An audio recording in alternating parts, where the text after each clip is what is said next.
So I just wanted to take a few minutes here and talk about the priming and the painting process, especially the experimentation with those golden acrylic fluorescent paints through the airbrush. I had tried other fluorescents through the airbrush. They worked okay. Most of them had to be modified in some way to get them to go through the airbrush. Those goldens, as I thought, would just fly right through, and boy, did they ever. First thing though, I had to prime this, and as always, we're using the Badger Steino Res. You see two different jars there. The one in the front to the right, that's actually sort of a tan type of a color, very light tan, almost like sand. You really don't want white to be your first layer of primer. Even though the Badger Steiner is probably the best white primer that there is, I'd covered the whole thing with the sandy primer first, made sure it had good coverage, then hit it with the white. Even that wasn't a complete coverage with the white, but it got it a little bit brighter, because then the next thing I did was, and somehow I did not take a picture of what it looked like after being sprayed with just the fluorescent yellow. That was what I started with. I think it almost it almost didn't register with the camera. It was that atomic. I mean, it was unbelievable. So I started with the yellow fluorescent, and then you can see I started to mix that with the orange fluorescent. That's just a tiny bit of the orange on there. That is not very much. It's just a little bit. I hit it a few more times with the orange, because the more you keep hitting it, the more you're just going to lose that glow, right? Because fire is white hot, and the idea of this is that it's glowing from the inside out. So that's the thing about doing the airbrush with this. At a certain point, you start to actually kill that interior glow, which you're going to have to repaint later. So from there, I started to take that orange and I mixed it with the transparent red. So that's the Pro Acryl transparent red there. And I had to add a little bit of water. I just took those little dropper pipettes that you see me using during videos, like a drop or two of water. Just took a brush, mixed it in the cup, and eventually got to be more and more of the transparent red. I don't think it was ever straight up transparent red. There was maybe a little less of the orange, but you can see it's now you start to see something. Also, I had to kind of figure, okay, how is it going to work on the wings? How is it going to work on the parts that are armored, the axes? Are the axes just going to glow from within? Are they going to get object source lighting? Speaking of which, the fire, the source of the explosion, the volcano, whatever the eruption is there, is that going to be the primary source of light, or are there going to be multiple sources? Now, as I moved on here, I grabbed the burnt sienna. That's just a regular Pro Acrylic color. Could I have mixed transparent brown with transparent red? I probably could have and gotten something just like this. But the Pro Acrylic regular paints, they actually go through the airbrush really well. That required 2 drops of water, maybe 2.5, because obviously the orange fluorescent was practically water. I mean, it's like the consistency of water. The transparent red also thinner, so I just didn't need as much of the water here. Drop and a half-ish, something like that, maybe 2 drops. And I think you can see now yes, it's still in the temperature range, but it's compared to, and this is not a dull color, but compared to what was on there, you can see it's a little bit duller on the edges of the plumes on her, and you can start to see where I'm starting to make some decisions now as to, okay, the armor, I'm just kind of making that dark. You can see the plumes, we're starting to get darker on the end of the plumes, and as we go to the next step after that, well, you can see we've got the mahogany out there, which is a nice deep red brown. Again, a regular creature caster color, it's going to require at least a drop and a half of water. Again, that's just using a pipette. You can really start to see it, I think, on the wings and on the plume especially, even on the armor, on the figure itself. So you can see that's where possible I tried to do the top down, but on the wings, we're looking at edge in. So edge is darker, like it's cooling magma or whatever. As you get to the interior, it starts to get a little bit lighter.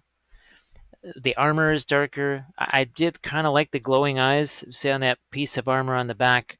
Whether or not that's still going to stay in the final result, I don't know yet. That's That's one of the reasons we're doing this in a video here, because I want to show you this whole idea of finding a color scheme.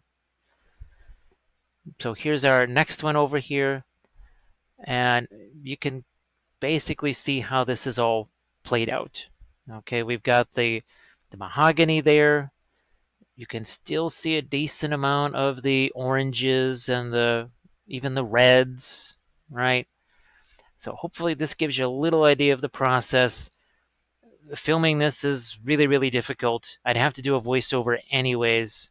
And it's just, to me, you can actually see it better. I can talk about it more and sort of explain what went wrong or went well. The face there's going to be some significant changes to that. I didn't want to be screwing around with the airbrush on that. It's just the heck with it. Be easy just to paint that. You've got that, whatever that thing is that goes, I think, on her back. That looks like a series of horns or something like that. That, again, is something we're just going to paint with a brush. I may not even bother with that. That's just not a really important piece right there. So what we're going to do now is we're going to get into basically the planning stage of how to paint this with our regular brushes. And over the course of this first video, because this is just the first of at least 2, probably 3 episodes, most likely 3, this is just going to focus on making decisions. Because you can decide, we knew this had to be this kind of magma demon, like a previous piece, and you will see that picture in the corner of the next scene. But yeah, that had to be done. That's going to just have to be done on the fly. There is no way we can predict that. Can't predict the future. And, well, we're going to find out exactly what happens now as we get into materials and planning and then actually painting. Hello everybody, and welcome back to another episode of Painting Creature Caster. We've got their latest release, or at least at the time of this recording, it's the latest release. Now, we just spent a little while talking about what we did with the airbrush on here, and as I said before, you don't have to have an airbrush to do this. I just wanted to see what would happen when we shot these guys through the airbrush. I had no idea what to expect. I haven't actually done that before with these, and as you saw, these things are pretty darn intense, and there was no thinning or whatever, and they covered very nicely. So we've got ourselves a pretty well established effect here. You can see the pictures on the other side, how that's going to just basically play out. I'm going to take this one here, and we'll just make this one bigger just so you can see what the idea is. So you can see the wings there. You can see where it's getting to be that darker sort of grayish brown, and you've got those little cracks there of the maybe sort of lava coming through, whatever it is, right?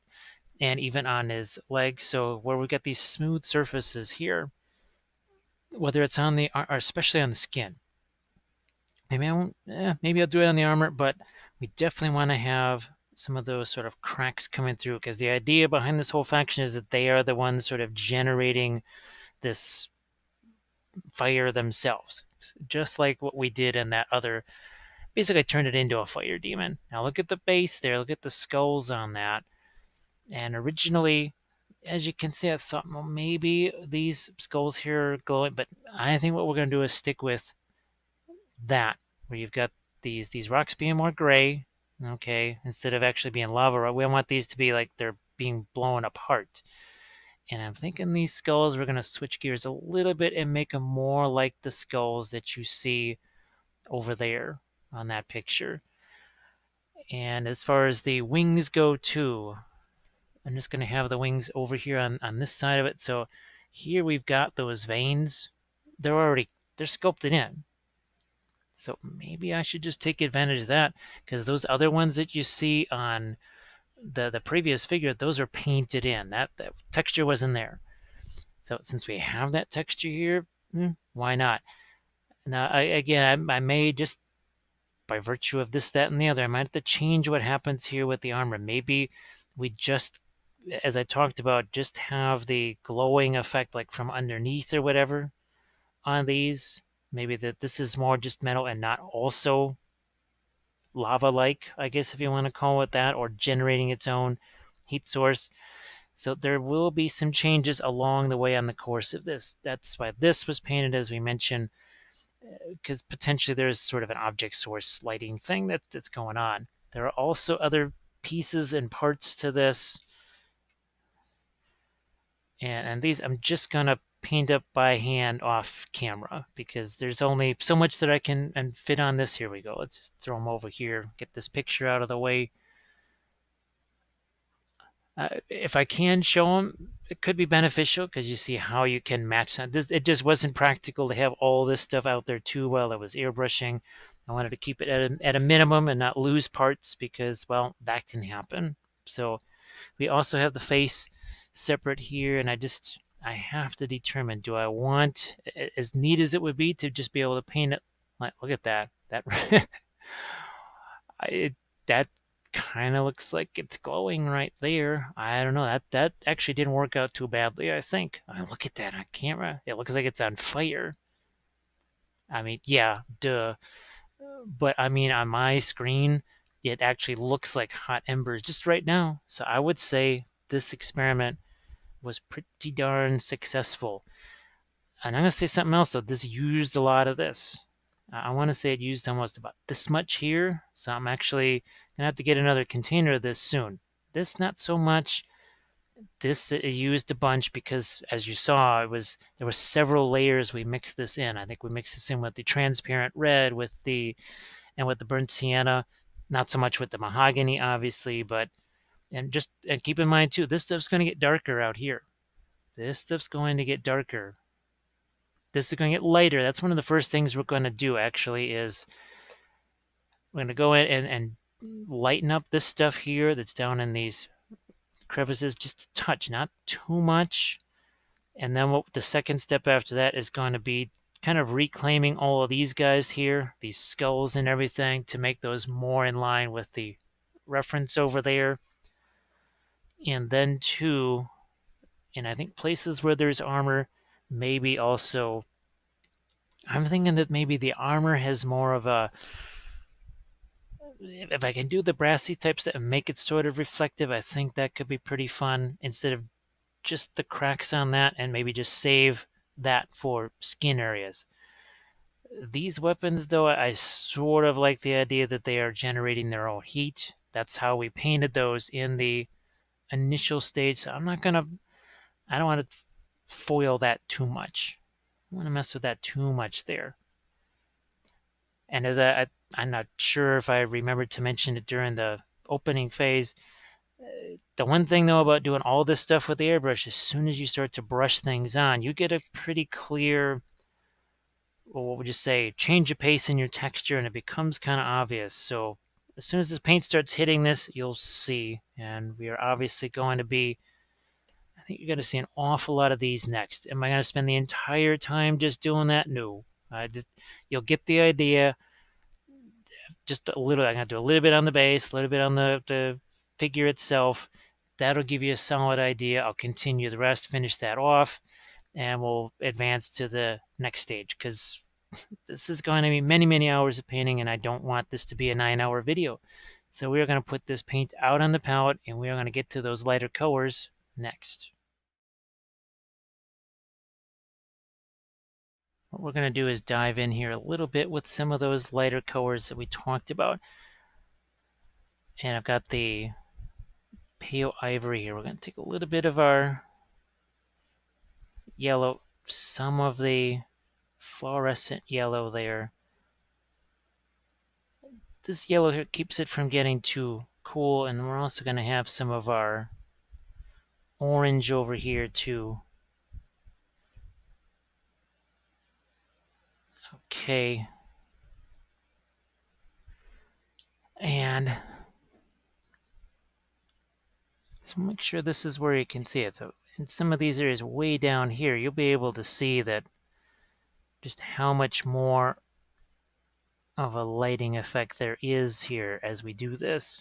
Now I'm probably going to take that other brush there, my liner brush.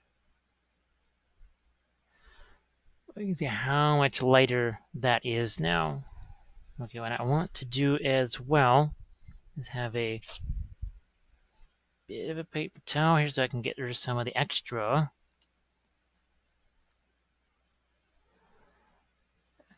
And it's just you could see what we're targeting here. I think there's no real big secret here what's happening. We are looking for all of these type of areas.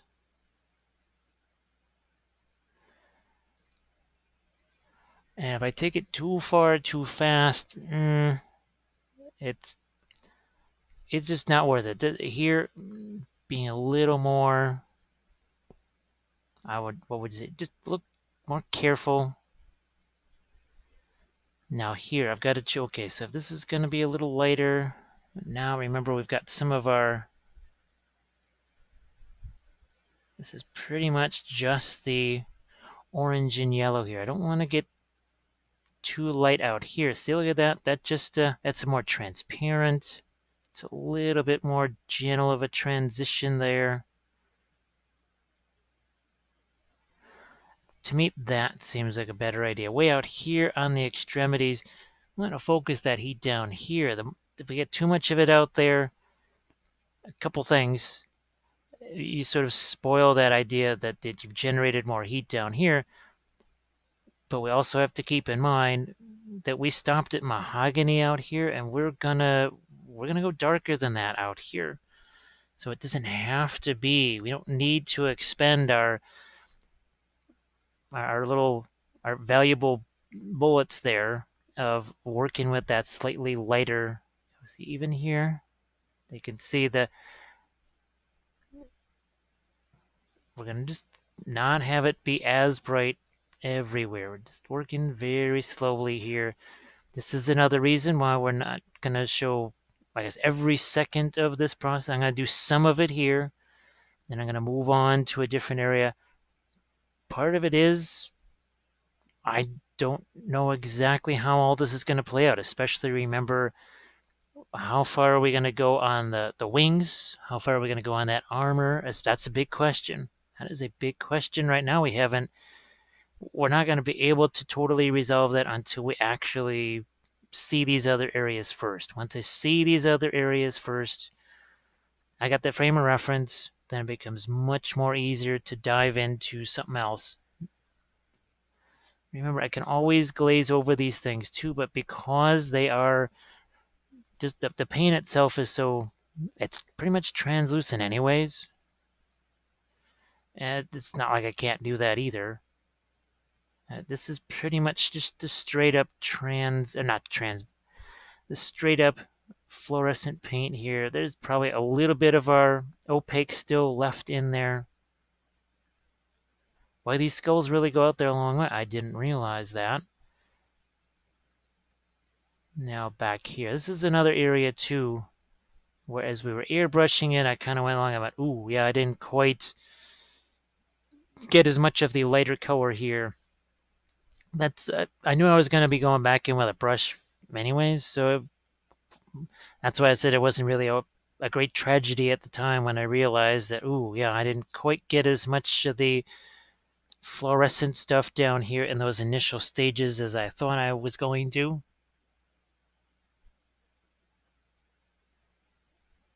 You can see the difference that made, just the fluorescent orange. There is no opaque color into that. It already makes a big difference there.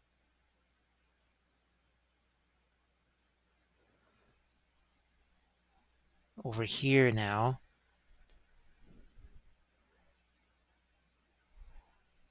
because just gotta keep in mind, and I've got another here. I'll show you this too, because this will let you have a pretty good idea of what it is we're about to create. So you can see the different. Look at how dark that is. That darkness is what's going to make what we're doing now, and only in a few areas do we have that bright, almost white yellow.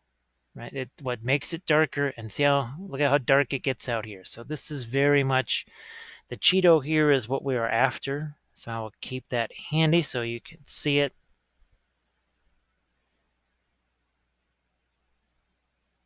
Here we are, which is another reason why I want this to have some glow to it, but not too much, because we do want the figure to be that main interest. It was a little different with the orc because that was there was already a lot of stuff going on right around there, right near his face anyway, so it wasn't like you were pulling the attention away from his face at really any point.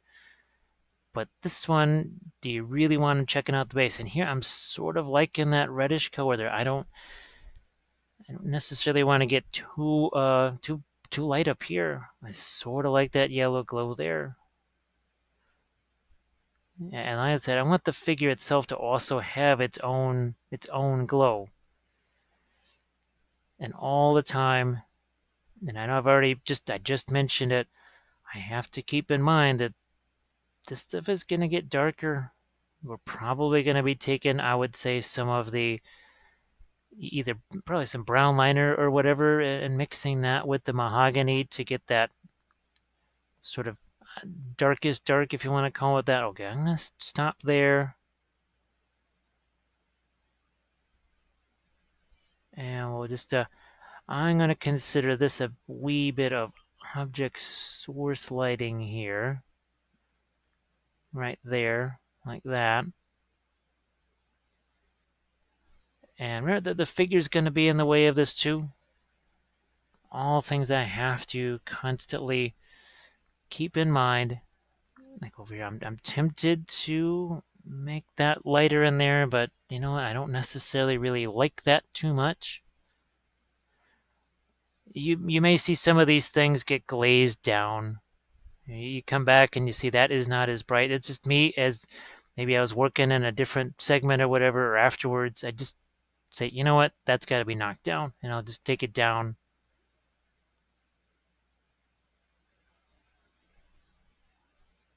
And as you can look at, we're just we'll take advantage of some of that lighter color that was added there.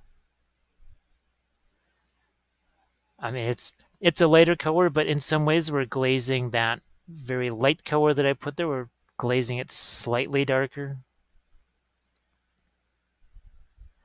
I hope that all starts to make some sense for you. And like I said, I'm not quite sure everything that's going to happen on some of these far outer edges here.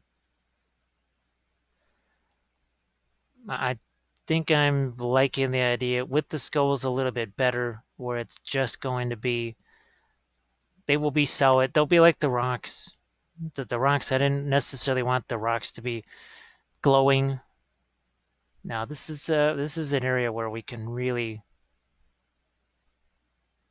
get caught up with some of our fluorescent paint there. I think that's good there.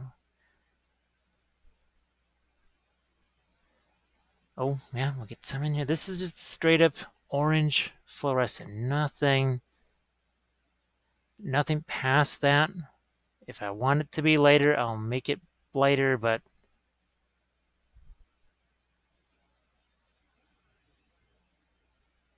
okay. We shall do some more up here too. And I'm gonna stop here with this. Okay, I will probably do more on that afterwards, but herein lies the question: what's going to happen with this? I sort of like what's happening here. I don't want to lose that. I'm gonna go. I just basically sort of call this a middle tone here. It's a middle tone bright color. And we're just going to see what happens if we incorporate a little bit of glow into not just those veiny sections here, but also into here. I want to see what happens, because it's what I did on the other one, and that was fairly, I liked it. It was fairly interesting. And I really liked this. I don't want to over exaggerate that, but I think that little bit right there, I don't think that hurts too much. I think that is okay right there. I think we're all right on that. And we can certainly go lighter on this because look where we're at here. Look at how much lighter we can go on that. Boom, look at that. And perhaps, so the stuff that I did down there in those crevices, maybe I don't go any lighter than that, and I just save this lightest of our light colors only for the vein effect here. Now remember, with the metals, I'm thinking maybe go a little bit away from the red, and maybe to just, I have to decide, should it be more of a metal color or more of a just kind of an ashen gray. And I'm leaning more towards some sort of a metal color there, mostly because I think it would let me get some neat reflections in there. And I think just to the mind's eye, it would be a refreshing textural difference because we get all of this. We have all of this neat texture here, but the armor kind of has a very smooth texture, and it almost, in some ways, it kind of makes more sense to me for that the armor to be some sort of metal. I had even thought of molten metal, but just the way it's sculpted, I don't know if that would translate super well. So I think I won't do that.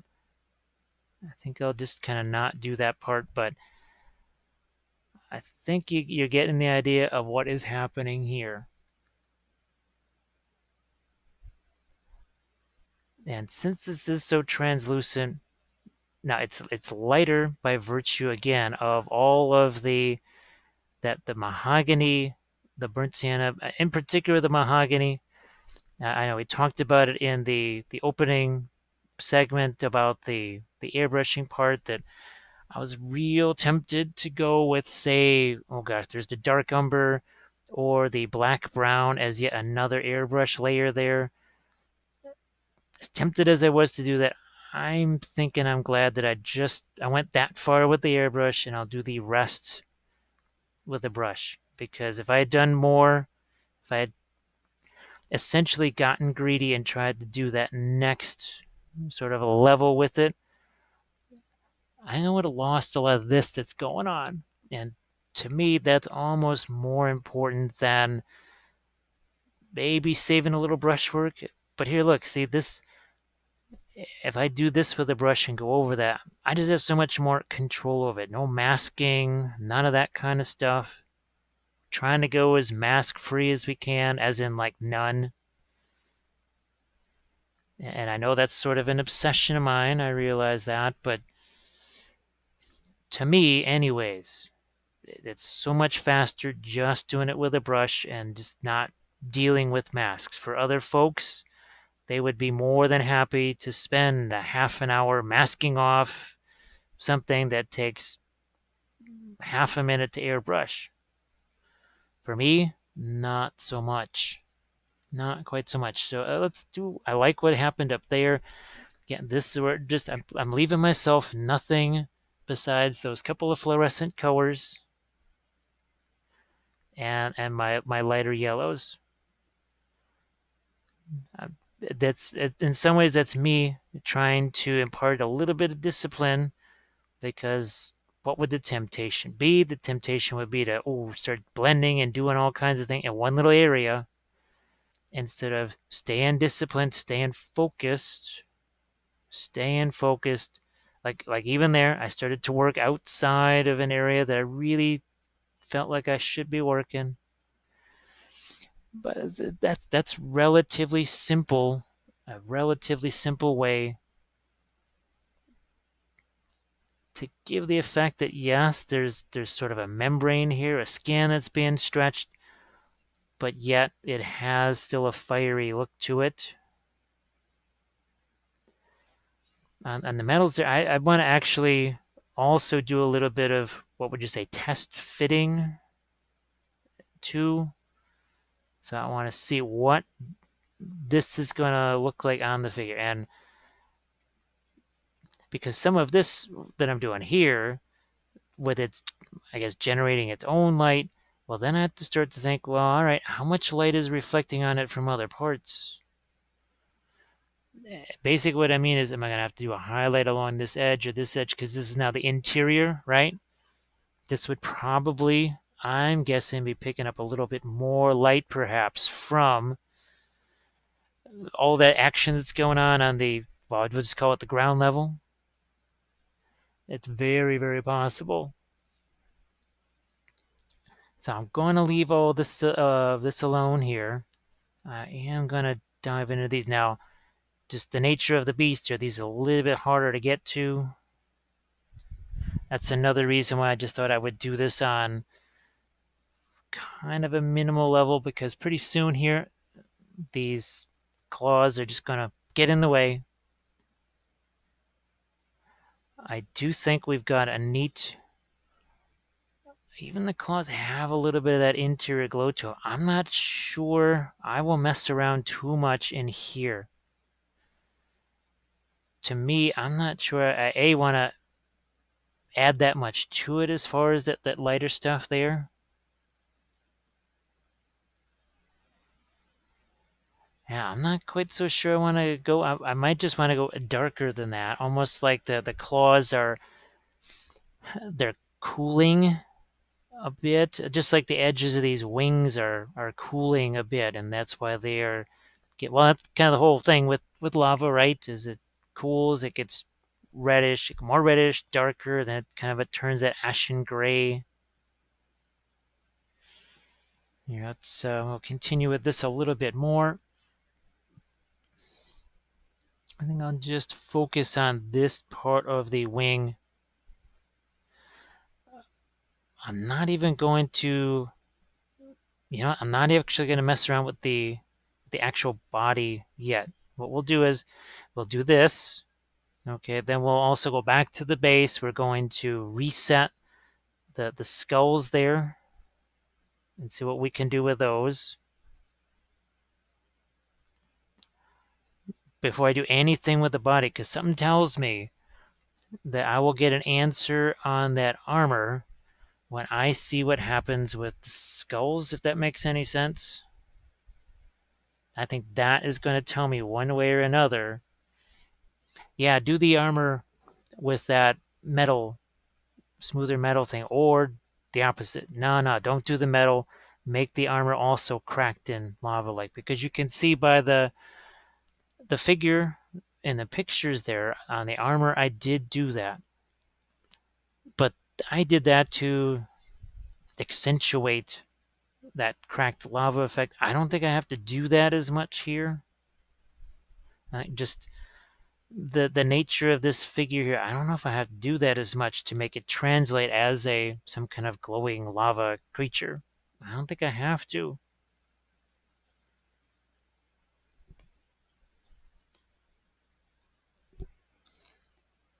Just a couple more lighter areas here where we've got this. I also don't necessarily, like I said, I don't want to exhaust my resources of these lighter yellows. I would much rather let the darks do the talking here than always just going lighter, lighter, lighter. It sounds counterintuitive. You say, well, you want it to be lit, right? You want it to have that interior lighting effect. But if you want to have light, you must have dark. And if all we do is just keep going more and more towards the highlights and less towards the darks, by the time we actually do get around to those darks, well, then when we do those, they'll be too much. Like, I was just so tempted to boom, pop this in here, but that can be so much darker there. So I will let that go. Not going to mess with that. Not going to mess with that. I'm just going to check a little bit of that on this side over here.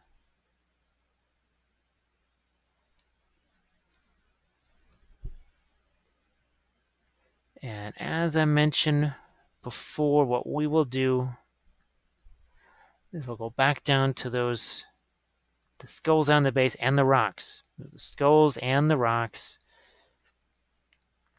And just based on what I see there, and what do I mean by making a change on the armor? What I'd probably do is some darker glazes on the armor, maybe even add some kind of a contrast glaze there, some kind of, say, wildwood mixed with the, oh gosh, well, actually, see, that's the thing too, is that wildwood would also give it a bit of a, what would you say, that brownish glaze, not, I don't want to say that green brassy look, but it would take it, I think, a little bit away from the reddish orange. Not much. Sometimes, and no pun intended, it's by degrees. No pun. No pun intended. Here, I'm just gonna go see what happens here when I just try and go into this with the fluorescent yellow. So it does give me a little bit of like that. I want it to be very subtle at this point in here. Want that to be relatively subtle. I'm going to just stick with it down here. I won't advance up here with it. That I will do later on once I get to see this next to some other things. All right, so what we are going to do is maybe I'll throw a couple of those contrast things. So we'll get some of our little watercolor vats out, some wildwood out there, and maybe the flesh tear red, and then we will try and do a few glazes here to darken things down. Because like I said, that is what I'm tempted to do here on the armor. And then just go in with some sort of much more of a shining bronze, shining brass, whatever. Brass can be shiny. It's not just gold that's shiny. Brass can be shiny too. Okay, I'm going to call that good for now. So the next thing we are going to do is we'll do some darker stuff on these skulls here. So basically I got to kind of fill in a lot of those eyes and everything and just get some darker things here. Hit those rocks, and then we'll work some of our, where is that? The yellow ochre, and we're also, I think, going to introduce the dark neutral gray, because these two together, if you saw the greenish touch on those skulls there, that's what this is. Essentially a blue, this is a yellow. This is a very muted yellow. This is a very not blue, and it's a neutral gray, so it's even less blue than you. But these two together, this will make enough of a green out of this. Yeah, like I said, when you see it, you'll say that's more brown. That's not really a green. But what we'll do is we get these out on the palette, and we're going to work on those skulls next. For now, I just added contrast wildwood and contrast snakebite leather to the palette. I could have done sepia liner and brown liner. It's, well, it's what you got. You use what you got. I just thought here we'd use, and there's our wildwood. Just gonna push that little container over there. We got some snakebite leather, and we're gonna do a little bit of experimenting here. Now this is gonna be done. Oh wait, we also wanted some of these out on the palette. Completely forgot about that. So there's your ochre color up there. 1 second here. Let me give that a little bit more of a shake. Let's get that neutral gray out here too. Like so. And target these skulls first. I don't think I'm going to do the entire thing here with the skulls because I don't want it to, again, take up the entire time. I'm also going to thin this down a little bit here. Could I have masked off all of these skulls? I suppose I could have, but then that would have been a whole bunch of time. And basically, it let me see, as much as I do like the idea of the skulls with the lighter colors in them like that. No, I think it'll actually, in the end, I'm going to get a, gosh, I want to say more realistic. That's not the word that we really want to be floating around. I just thought it would be give me more opportunities for maybe non-fiery textures or something like that on some of the other surfaces. That's really what I was after. Now the idea is, as these guys are going to dry, then we'll go after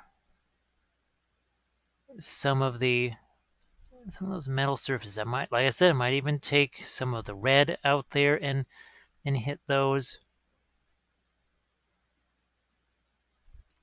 To me, this this is another thing too. It's also, by darkening this, that stuff starts to get a little bit lighter too. If everywhere there's a glow, I don't want to say if there's a glow everywhere, there's a glow nowhere, but if you just have too much of it, anything is too much. Even if it's a good thing, sometimes you can have just too much of it. Now I'm a little less. At first, I was going to hit some of the rocks with this glaze too, and then as I look at this, I'm thinking, no, I'm just going to let that be our darker layers of just our regular paint going over that. So I'm just going to do some of this on the skulls, and it's not like we won't throw some object source lighting on the skulls too. Like this one here, you can see I'm not going to really do a whole bunch on that. In fact, I've got sponges out here. Yeah. I'm just interested in making the core of that a little bit dark because I don't want the eyes to be glowing like these individual skulls have glow on them. I'm just trying to darken down a few. Like, see, even these? Yeah.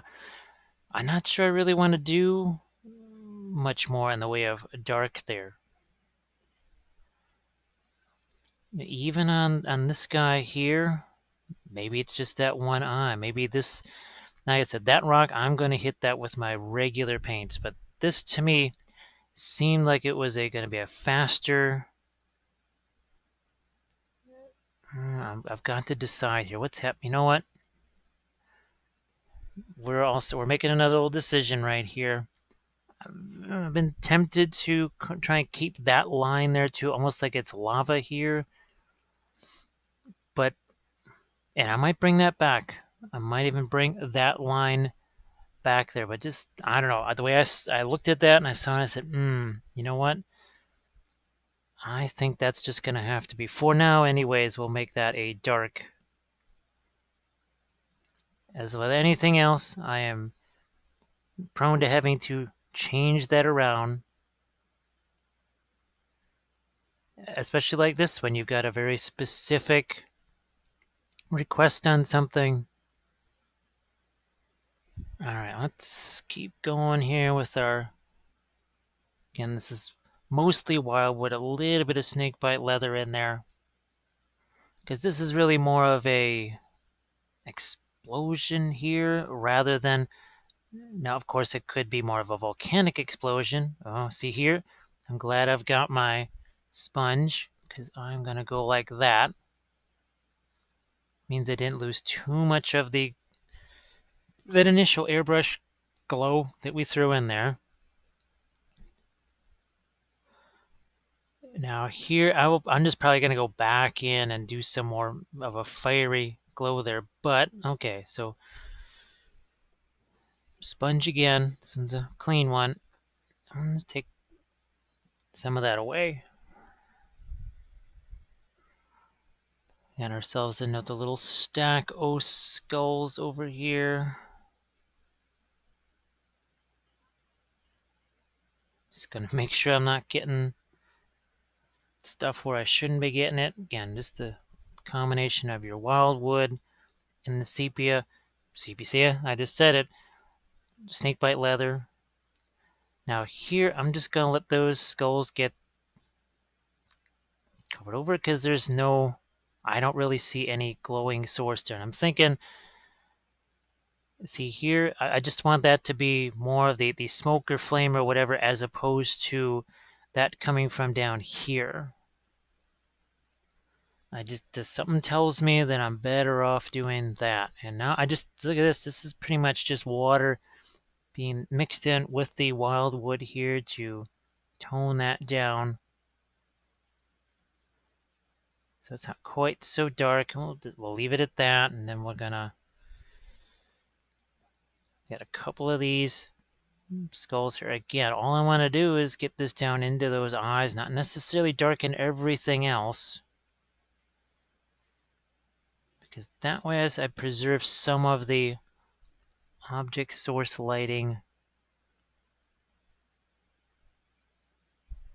Like, see, these skulls, I don't actually mind those having that's actually a neat transition, believe it or not.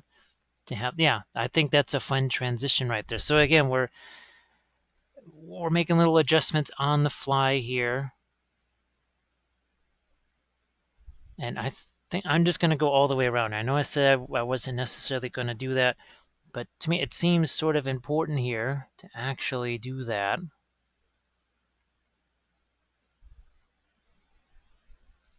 I'm just going to go all the way around. What's going on here? And as I get to just about here, then I'm going to start to just take some water here. And that's going to thin down that wildwood and snakebite leather just enough.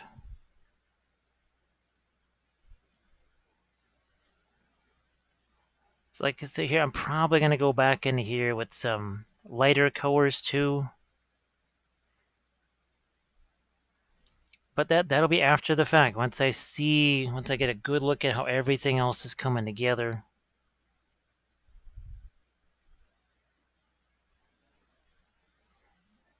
And that is that. Let's get this skull over here. Do I see any other ones? And then just while I've got it here, for the heck of it, I'm just going to hit this, make it darker. I'm just going to make it dark because it'll be a distraction having this weird light band here.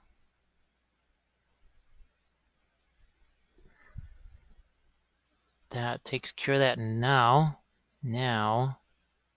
set that aside. We got to figure out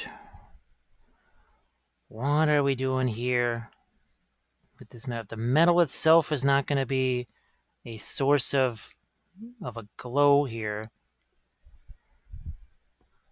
Okay, I'm going to. It's either going to be the, yeah, let's just get rid of this blood. Blind Angel's red, because that's a little more on the orange side. Gonna grab myself another one of these little watercolor bins, and that's all it is just these are pennies on the dollar. I got a big package of these things a couple weeks ago. Look at that. Big giant package of them. It's well worth it. The other thing, in addition to the benefit of, well, it doesn't spill all over the place, is these actually can sit there in a wet palette, or if you're done with them, pour them back in here. If you really, well, I guess you really do want to conserve this stuff because, hey, expensive. So now we've got a nice deep brownish red. And effectively, what I'm going to try and do here is this is almost a bit of a watercolory type of a thing here. So I'm just gonna hit this, and then the idea is, hopefully this will be interesting for you. So we did that. We kind of clean out the brush, and then we see. Now, if I'm going to do this, I can only get away with doing one layer at a time. Because see, unlike the oils, you're already getting yourself already getting that watermark there. Now, I'm going to have to go back over this with the lighter stuff anyway, so I don't really care. But, however, that's kind of neat right there. So, to me, not a failure. And actually, I wouldn't even have objection to something like that. Yeah, because there's going to be some light striations there. So let us go and do something like this on the other side. However, I'm going to, boy, that the arm is kind of in the way. So I'm just going to do this top part here. Take that away, and then, yeah, if I do it, I have to do it really fast. But if I do it fast enough, you can see that. Okay, let's do this piece of armor here. It's not like there's a lot of the armor to do anyways, so not a problem. And that, I'm thinking, could be a shadow there. Mop some of it off. So that's interesting. Yeah, I sort of... And the idea is we would have some lighter highlights here because we're going to treat it more like it's metal. So I think that was successful. Now, what do we have happening over here? So if this is going to be metal, we're going to have to change that. That's going to have to maybe switch to something that's more light. And then here, okay, is there going to be enough? What I'm going to do is hit this with the dark. Can you see that? Yeah. I hit it with the dark right here. Because what I'd like to do is kind of have a dark, light thing going on. You'll see what I mean in just a second. As we did on the vertical one, let's try and do that on this horizontal one. Again, is it going to be a perfect blend? No, it is not. However, so look at kind of a watercolory thing right there. That's potentially useful. Especially if we do something like this. Okay. Remember this patch over here, that is actually going to go lighter. So you see what I mean is I'm going to try and go back into this with some other lights and do some things. This for sure. Light some nice darks down in here, maybe even just take a little snakebite leather with our red. This is why, okay, stuff like the gore gruntifer, all those different sort of reddish orangey brown colors. Do I really need all those, or do I just need the flesh tear red and the blood angels red and the snakebite leather? So there's a little bit of a kind of transition there. I'm thinking we'll do the same here because, well, this surface is facing up, so it's not like there's any glow from down here that's going to hit it. Okay, well, yeah. You know what? I'll just let that go whole hog on the darker stuff, and we'll do that here too. But on this side, we're actually going to have to go lighter with that armor. Let's get some of this red. And that's the Blood Angels red. I think you can see what's going on. Okay. Then I have to decide, are these skulls going to get the same treatment like what we did on the base? Something tells me I'm going to have to do that. I'm thinking that's going to be necessary. As much as I like the glowing skulls, I would rather the character herself be glowing. So we're shifting things around again as we get into this. Those initial ideas, which seemed really, really cool, and maybe they still are neat. Maybe I probably could have still done that. It would have looked just fine. But part of it is I have to bring this in line with that other one since well, I don't know if potentially they'll be photographed together, but they need to be reasonably close. However, you can see, I'm doing less of the dark glaze around it. I'm mostly focusing just on these interior, like the eyes here, the nose.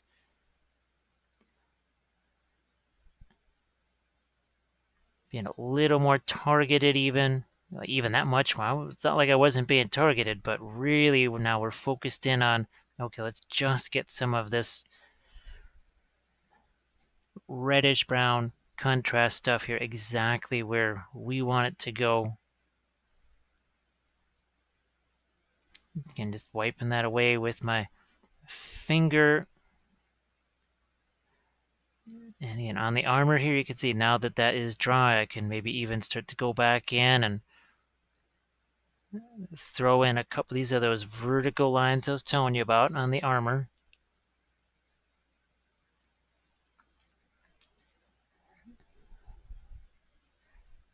Let's see, where are we at now? This, so things like this down in there, I think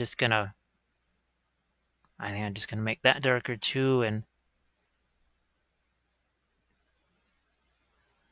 we will just, now this is a multi-part episode too, so just, I know I try to avoid those, but this one, there's a little too much going on. It's gonna be at least 2 episodes. Originally, all the Creature Caster ones were supposed to be at least 3 episodes, but that really had more. That was as much building the base and painting the base. Here, it's a little more integrated with the rest of the thing. So, okay, we'll made that piece of armor there a little bit darker. Let's do the rest of our skull belt here, and that is also armor. I've got to really think about this. I have to really think what's going to happen now. That's an armor plate, a plate on top of that armor plate, although I really do like the idea of having some glow. But you notice here, I'm not messing around with the red on those skulls there, and even the orange on that one. Just going to let that happen.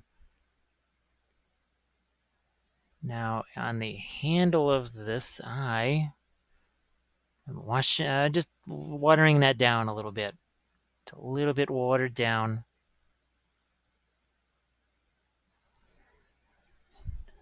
We'll continue with our skull belt here.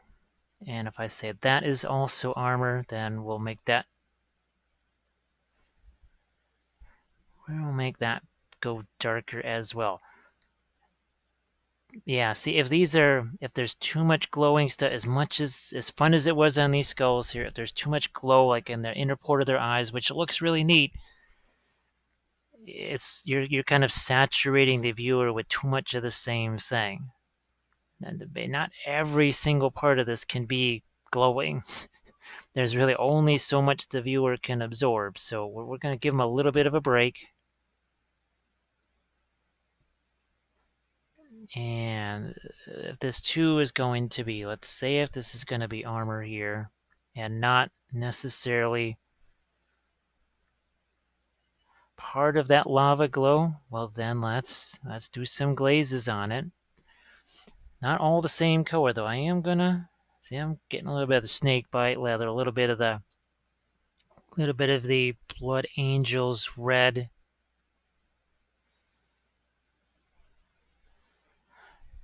But I will water it down so that I'm not going to lose every bit of it.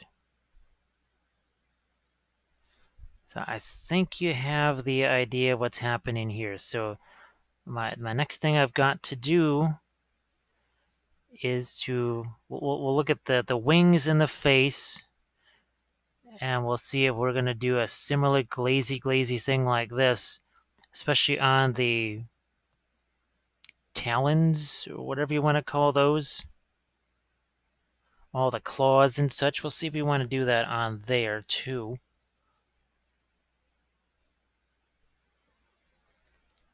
Yeah, see, to me, and then having the reflective metal surface. So that's, yeah, we're going to go, basically we're going to do stage 2 of this stage, if that makes any sense. So This is stage one, and it's seen as I went through this, it seemed more and more important for you to just kind of see the whole process of this. Yeah, there's going to be another episode of this filmed anyways, so there's no sense of me really going crazy rushing this. I'm gonna hit this one here now. We're really gonna, I say, go much more towards the red and snakebite leather mix, and yeah, okay. All right, take that away, and then that's enough there. Let's go with some more dark in here. I know I worked really hard to get that lighter color down in there, and now I'm just sort of covering it up. I realize that, but and I may there you may be even more frustrated with me as I maybe go back and find that I have to bring that light back. So, hey, it's possible. Like here, I don't know for sure what I should do with this because maybe her head is casting some kind of a glow there. I'm not really gonna know until I get there, unfortunately. So let's do some watered down stuff here, like this. Might even remove a little bit of it. Oh, let's get a little touch of a brown in here. Oh, snakebite leather too. I want it to all be just reddish. Oh, what the heck? I'll just make that dark. We'll deal with it later. Sponge time. Now there's a lot of spiky bits on here, so it can make the sponge thing be a little tricky. Back to the snakebite leather, and we'll just... Oh, what the... Yeah. Because the blade can have a little bit of a glow to it without the rest of this necessarily having a... And I think now as neat as this all was, I don't know. To me, the blade now it stands out a little bit more just by virtue of having all this, the rest of this be dark around it. And we can see this can be light and that edge out there can be darker, but I think we'll hit that with our regular paint instead of doing it in a glaze fashion there. And I hope all of this is sort of making sense to you. I know it can be hard sometimes to try and translate what another person is trying to do, especially early on in a process like this. But in any case, we'll come back. I'm going to let this, because there's obviously wet contrast paint sitting all over the place here. So what we're going to do is we'll let that dry. Then we are going to go into the, let me just set this somewhere else out of harm's way. And we'll see what we want to do with this portion here, especially this metal part. And we'll be right back with that. Let's take on this piece of the miniature right here, and we'll continue on with that. I guess I have to say I'm really liking actually that it's Blood Angels red mixed with the Wildwood there. That's been really fun. I also have to say I did a couple of tests with the Flesh Tear red, Blood Angel red, mixed with some of the fluorescent orange, and that turned out to be, that was not too shabby because obviously they're both high intensity, they're both pretty translucent, right? So that was actually not a bad combination. I might actually try that here. So, now of course there's a little bit of the, what is that, the Wildwood still in this, but oh, look at that. That is interesting. Yeah. Very interesting right there. So it gives that some fun intensity to it. I'm gonna just say hit that right there. Just again, I might have to change it back. This is think of it in some ways like the school bus video where we were trying to do some testing of things, trying out some new stuff just to see what might actually work, maybe what doesn't work. Now over here, I will go with the darker wildwood again. Over here. Oh boy, okay, so it's interesting here because now we get into an area where what is metal, what is armor, what's part of the wing, what's not part of the wing. Interesting. Sponge, sponge, sponge. Obviously, maybe there, well, you still got some of the orange glow there. And the darker this is, well, the more that orange glow is going to show up anyway. And if we've got maybe on this side a little bit of that more sepia type of a color, well, I think you. Oh, look at that. It's a chain of skulls, I think. Yeah, I think that's actually a chain of skulls. Interesting. Okay, over here now. So I'm just wondering, you get that sort of grayish, muted sepia tone over there. It could make the flames and such things stand out a bit more. I'm gonna just water this down a bit. And I apologize for just sort of making some decisions on the fly here. I know that's not the approach that most people use, but, well, that's how it's going to be here. Now I'm going to just darken this here. Hit these guys.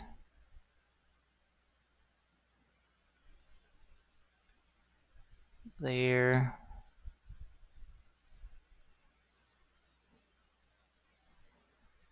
Okay. I'm also trying to avoid the places that have the wet contrast paint wash there.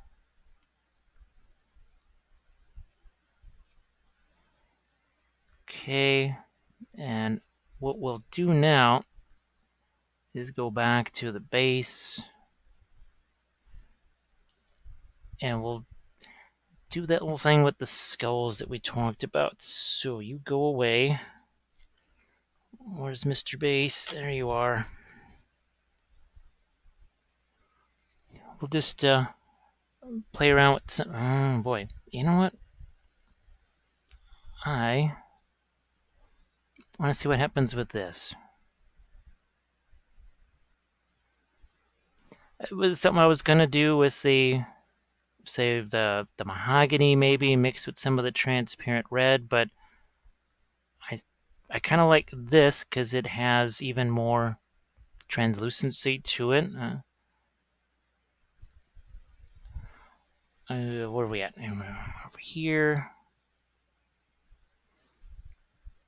Yeah, because you can still see some of that original.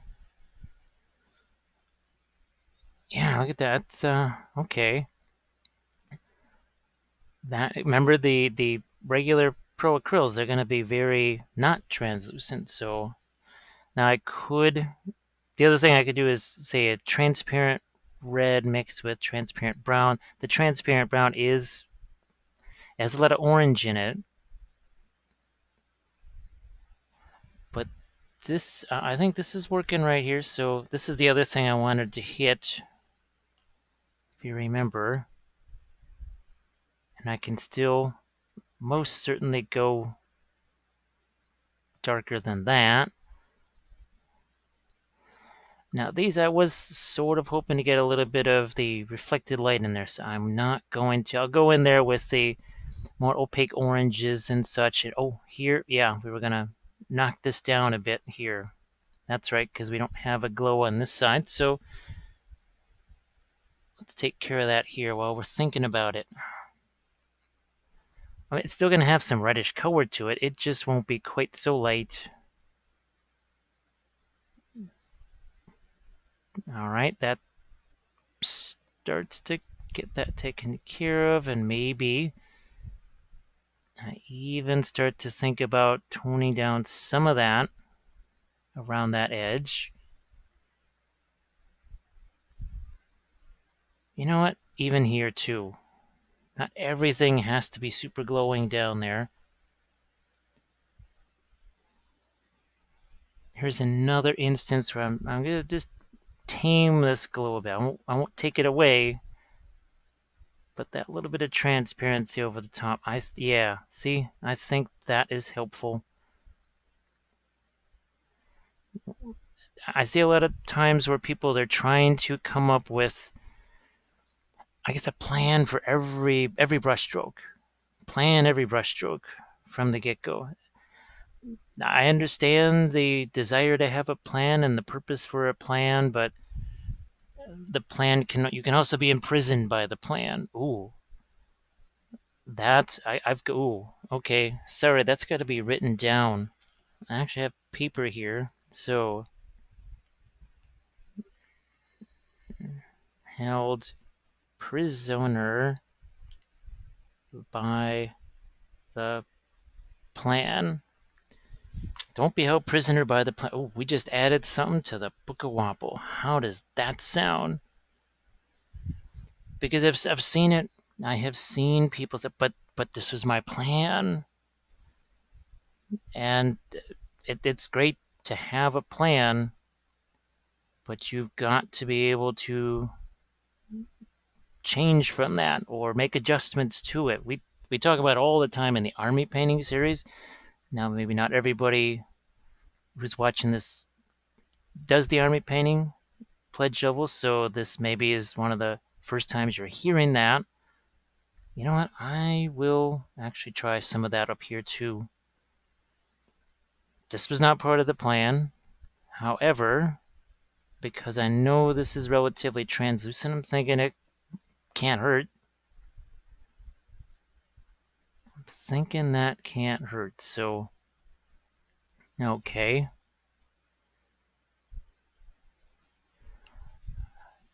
I'm just looking at more at these rocks here. I might go a touch more wildwood just on a few of these.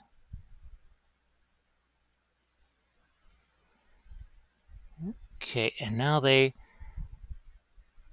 don't look quite so molten. They look more like fragments, I guess. I think that was not a bad idea. And I also do like the idea of maybe, see, like right here, you know what? We're going to do a little bit of a change there. We are going to change that too. Don't be held prisoner by the plan. Didn't work for the Cylons either. They had a plan.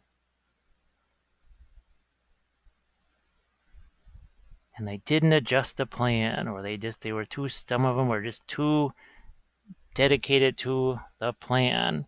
And then they all started changing it all at once.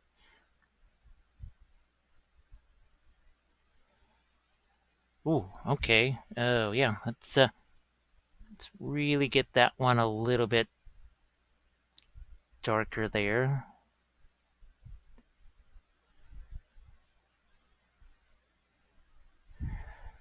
Back to some of our red.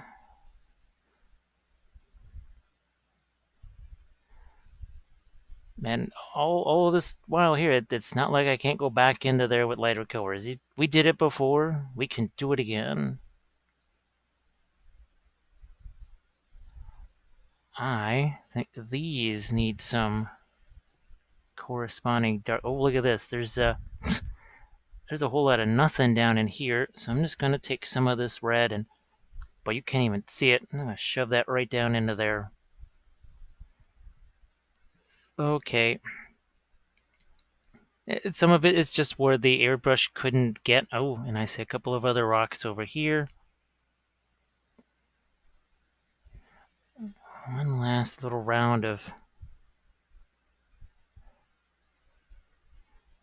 this darker tone on a couple of these additional rocks that I'm just noticing now for the first time.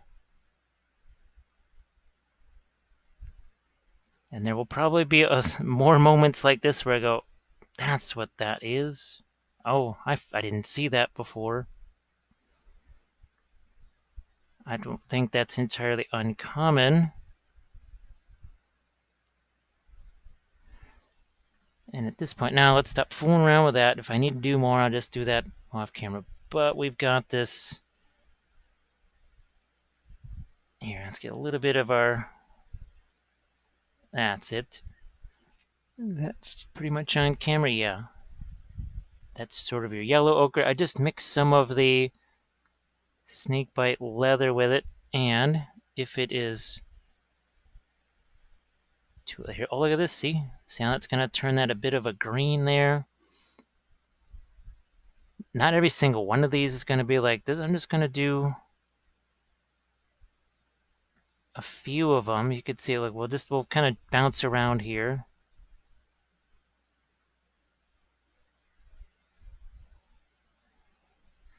Just catch a couple of these, maybe not that one there, but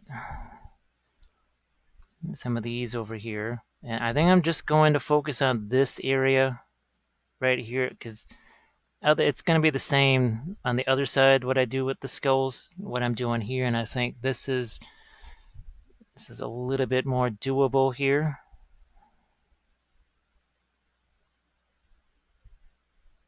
Okay. I might even take more of the, I'm going to take some of the wildwood here. We'll darken this down even more.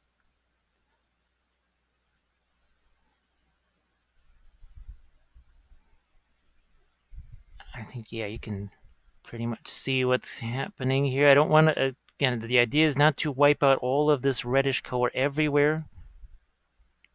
Not all of it everywhere. But even by virtue of just doing a little bit, see how those skulls start to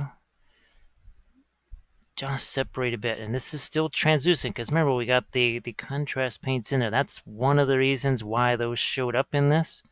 Or what I'm doing here is because the whole idea is to maybe alter the color instead of completely wipe out what's there. And this is really dark, what we're putting here. It's very, very dark. And then we can start to lighten this up. Some of these skulls, they'll just almost be kind of a grayish color. The important thing is don't get too wrapped up in hitting all the skulls in the same color. Like, just stop. I've been over there for a little bit, did a few skulls. Just do a couple and then stop. Move over here. These ostensibly more in shadow, so those actually would probably get even more of that cooler gray color, which we're going to do something along these lines here. There's some of that off-white mixed with the gray, so this way it's lighter. No, I'm going to do even more. I'm going to take the gray over here, take some of that off-white. And this will look positively blue by comparison to everything else that we've done, even though it's about as neutral of a gray as you could possibly get. Value-wise, this is really not much lighter than that sort of ochre color that we were working with. but it is going to have a different impact. Now over here, I think that's where I'll stick with the warmer stuff, but in these shadow areas, like over here, just kind of saying that these are casting basically a shadow over onto these skulls. Now, obviously, these guys, I am going to spend a whole bunch more time going over these. Otherwise, this would be a bazillion-hour video, and it would have to be 5 parts long just to paint this base with all of these skulls. So we're not going to do that. We're going to stop a little bit short of that. But we are going to take some of our white here and make a slightly lighter version of this and go back in here. So just thinking here that some of that reddish light has been prevented from reaching these guys because of, well, these rocks that have been shot out here.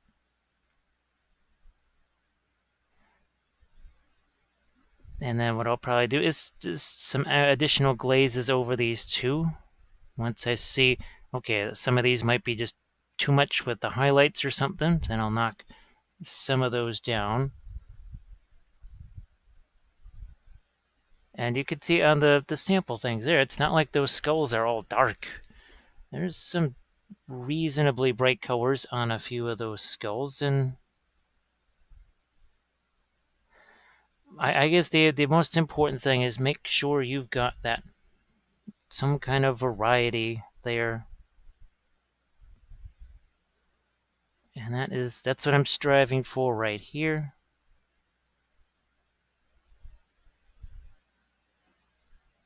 On some of these.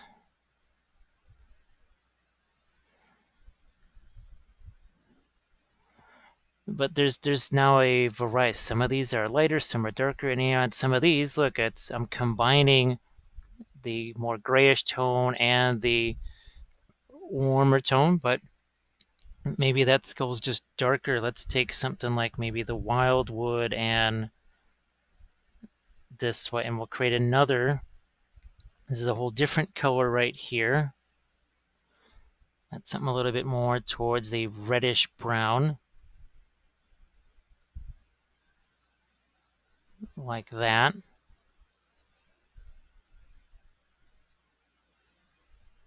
Yeah. See, that's again another little difference. We'll maybe hit some of that over here, even more of the wildwood here to get that further away from the red. And I still have that lighter tan color that I can use here. We'll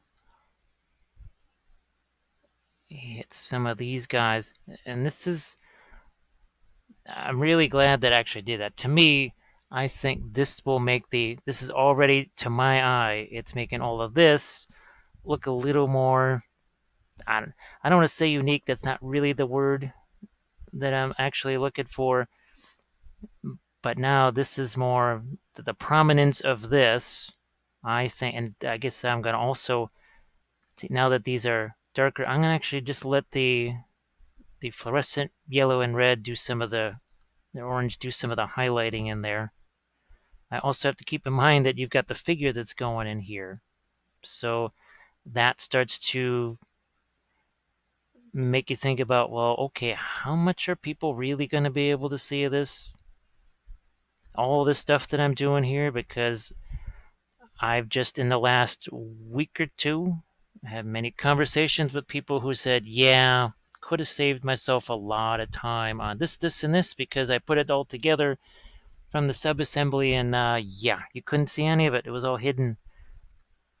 In fact, they almost had to paint over it because what little showed didn't make any sense anymore, because so little of it actually showed. Something to think about. I'm actually gonna get a little bit of that. Again, that's the off-white in here. Choosing some of these skulls to be a little bit on the lighter side. but I guess you'd call it ambient light highlighting. It's not necessarily that, but whatever it is, it ain't orange. It's something a little bit different than that.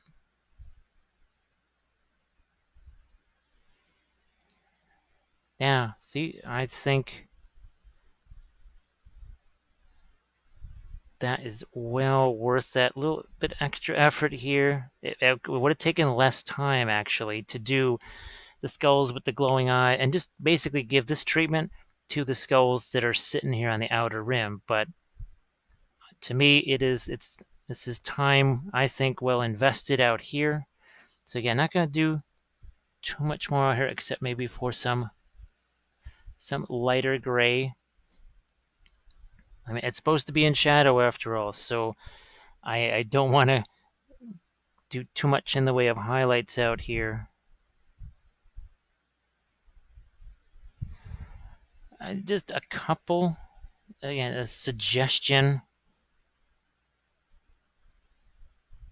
And as always, using my finger where I think it'll be useful.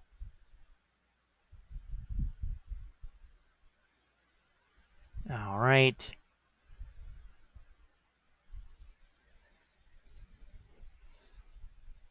Let's do a bit more on a couple of these out here. And at this point, in some ways, the paint also is starting to mix together because we haven't really cleaned out the brush a whole lot. Now, like I said, this is going to be interesting. Okay, let's show you what I was talking about here, maybe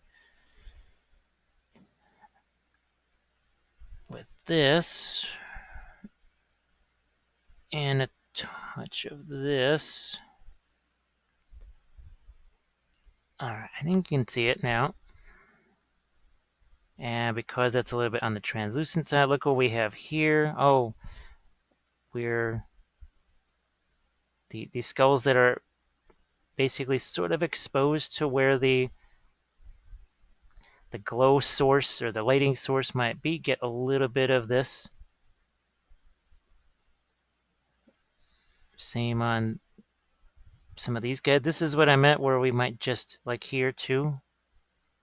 See, I'll take some of it away, but some of these skulls are actually going to get some lighting on them. It's one more added dimension to this.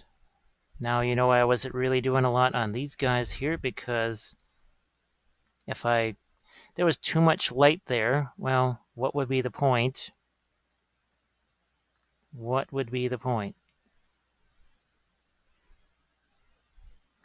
That's now going to make these, I think, a little bit more unique from these little guys right here that are catching some of the glow here. It doesn't have to be a lot. You can see how I do like this. This is a neat little combination here. So maybe in some other projects that require some object source lighting, well, this is usually the role performed by the clear orange, the clear red, that sort of thing. Maybe we'll try some more of this. I do think that maybe we used it on I think it was series 10 with the Corn Berserkers with the contrast paints.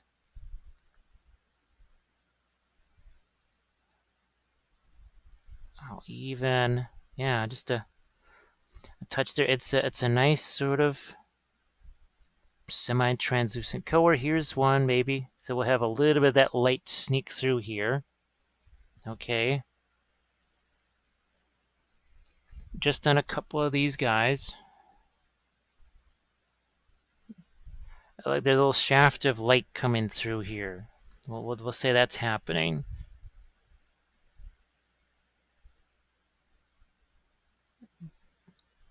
Gets a little bit more of our glow hitting them there.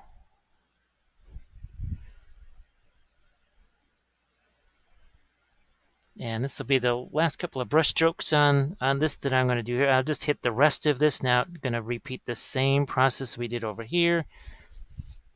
Do that over here. And then what we'll do is I want to go back to that armor and see if I want to do, I'm going to just go back to the armor and see if I do some metal like effects. Because that way, and I'll do it on the figure itself, especially because this, I don't want to say it's going to be done, but it's going to have enough on it that I can infer how it's going to relate to the figure. Okay, so again, we'll do this kind of stuff here. Again, we're sneaky here. We got some interesting stuff going on there. We'll do that over here. And then we'll be back maybe with some metals on the figure next. So among other things, I added burnt sienna and mahogany to the palette here. I might even throw, oh, what the heck. Yeah, I'm going to put a little bit of the, I think it's dark neutral gray. Dark neutral gray. We're going to throw that over here. Now, one of the things with the Pro Acryls also, remember, they really don't enjoy being on a wet palette in the first place. So you pretty much, even in the middle of a work session, sometimes you're going to have to replace those. So we've got our little vats over here of our contrast paints too. What we're interested in, I'll especially focus in on this side over here. So we did this darker glaze there. That was with some of the wildwood, some of the, I want to call it flesh tear red, but we know it's not that. We know instead that it happens to be Blood Angels red. We're just going to chuck this down in here like we did before. A little bit of water here and just get this thing to flow. So those are not actually little skull heads right there. I thought as I was painting it in the last little segment there that those are actually tiny little skulls on that chain, but they're not. It's almost like it's a barbed chain. So that's a little bit different. I'm just gonna take a little bit of this and sneak it down into some of these crevices here. So we just got this. Interesting what this thing is. I'm going to actually take a little bit of this mahogany. I'm curious to see. So this is essentially a mahogany glazer. So yeah, look at that. Okay. Difference is that it just doesn't have that reddishness to it like all of our other glazes. It's no big deal. No big deal, but I just wanted to see what it would look like, even though it is a red. I'm gonna add a little bit of the Blood Angels red. That's your contrast paint to it, and I just wanted to somewhat equalize what we had on the other side there. Good enough. That concludes that operation. Let's go over here now. And what I had in mind was something along the lines of this. Similar to what we did with the skulls. Very similar. Gonna have a touch of that wildwood in there too. And away we go. Just to give it, yeah, see, I think it's going to be more interesting instead of this being just all the same color. Now, maybe down here we say, okay, there is some sort of lighting, reflection, whatever on that. But I think up here, and none of this, I'm not really worried about any sort of details right now. I'm just trying to push some colors around here and see surfaces basically pointed upwards to give them a less reddish look. And thinking the stuff that's pointed downwards, that's going to have that's where we're going to really generate some of those reddish reflections. Maybe it doesn't work and we change it all back. Maybe it does and we love it and we say yay. Until I give these colors a shot, there is no real way to know. I don't even mind that stuff mixes with those. Not a big deal here. I'm going to move inside here. This is going to be tougher for you to see. It's just going to be in shadow. Unless I turn on this. This might be too much. No. Actually, curious that the blue backdrop that I have here in some ways takes away some of the gray bars of death. Sorry that my magnifier light is in the picture there.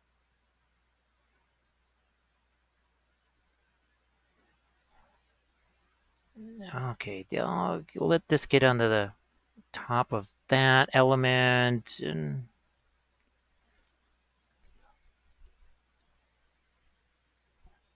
go some up here too.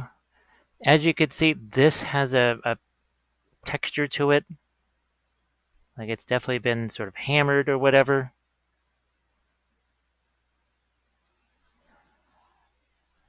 And then I am going to grab our main figure here and same idea. Is it gonna work? Don't know. But you can see I'm not putting this everywhere. I'm gonna leave some of that show through. What I'd like to actually have is, well, for lack of a better term here, so you see what we've got going on here. See those the flames there? That is something that I would almost like to have in the armor here. Is it going to work? I don't know. I do not know. We're just gonna have to find out together. Also, remember these guys, just like the skulls on the base, we need to hit these. We'll need to hit some of those metals. I don't know if I'll be able to do absolutely all of this here.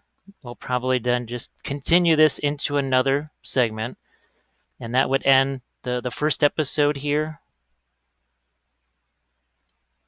Then the next time out, the main focus would be on this and the face. I think we're just going to leave the face out of this for right now. And we'll leave the next episode for focusing more on specific details. Here, we will just leave this to getting the overall, just the gist of the color scheme and really find our way through it. Because what if I just say, that it was a neat idea to have that sort of bronze, brass, whatever look to it, but it doesn't necessarily, it takes away from that idea of this being sort of a lava creature. If it takes away too much, it really won't take much more than just some glazes with the fluorescence and probably some of your contrast paints. You've seen just how potent those are. You've really seen how those can have an impact, even though they are extremely translucent. Yes, translucent, but also really, really, really intense. But look at this, we're even letting some of that red show through here. And this is, we've got actually a pro acryl here too. So keep that in mind. We're even letting some of that show through on these skulls here. So yeah, I think that's what we're going to do. We will just spend this segment and the next basically on this stuff here and see what we can develop. Not to any kind of a finished state or whatever. Enough of a state that I can compare things to. That is my goal. I also have to start thinking about if her face is generating that same sort of glow, for lack of a better term, I might also need to think about reflecting light onto this armor from the head. So we're talking about multiple reflection points here. Well, when you get into the multiple object source lighting things, it gets interesting, to say the least. Now, there are some parts of this, like here, yes, that's supposed to be armor, but there's a part of me that sort of thinks it could be quasi-molten. So that's another little possibility that I've been sort of banding about here, is that maybe these ribs right here, because remember they are attached to this, and we determined that this is armor basically, whereas everything underneath it just has to be part of the actual demon itself. There's actually, what's interesting as I do this now, I see there's much more armor surface than I originally thought. I was thinking that, like, actually, all of this, I thought this was just skin tone or skin. Right? I didn't think that part was armor. So it's see something new all the time.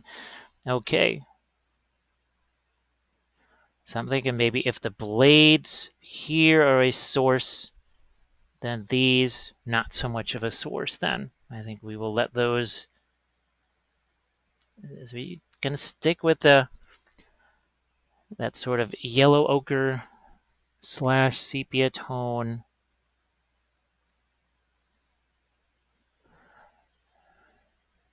So I hope you don't mind that I've got my real magnifier light on. I think for this, I'm just gonna have to have that on. There's too many little recesses here.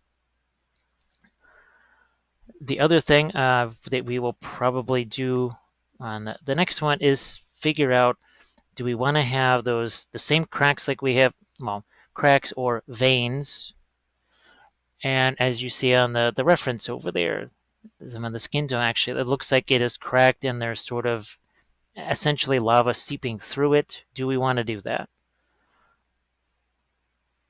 On this one here, or will it just break up the lines too much? Will it be too distracting? Will it be just too much stuff?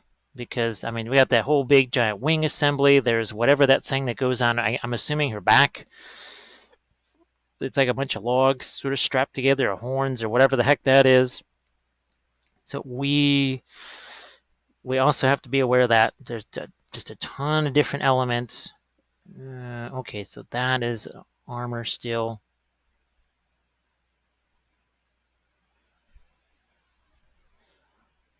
Let's do some more here. And remember just how dark this is. This is you can see it's not that much lighter than some of those dark glazes we put there. I tried to set this up with those dark glazes. You could see too, I'm not really worried about staying in any lines at this point, because to do that and to get really concerned about that would be more likely to make me get hesitant to want to change it naturally, because of potentially the amount of time spent. If we keep that to a minimum, then maybe that idea of making a change is not such a big deal. I'm even going to get a little bit of the white in. The idea is a little less yellowy, maybe. You could say I am trying to use a bit of the filbert nature of the brush here.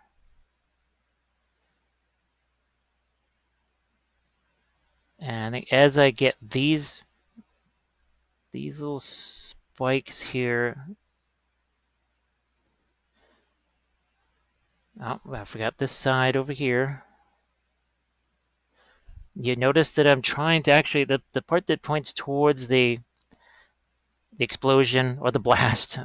We'll just call it the blast, or the smoke or the fire, whatever.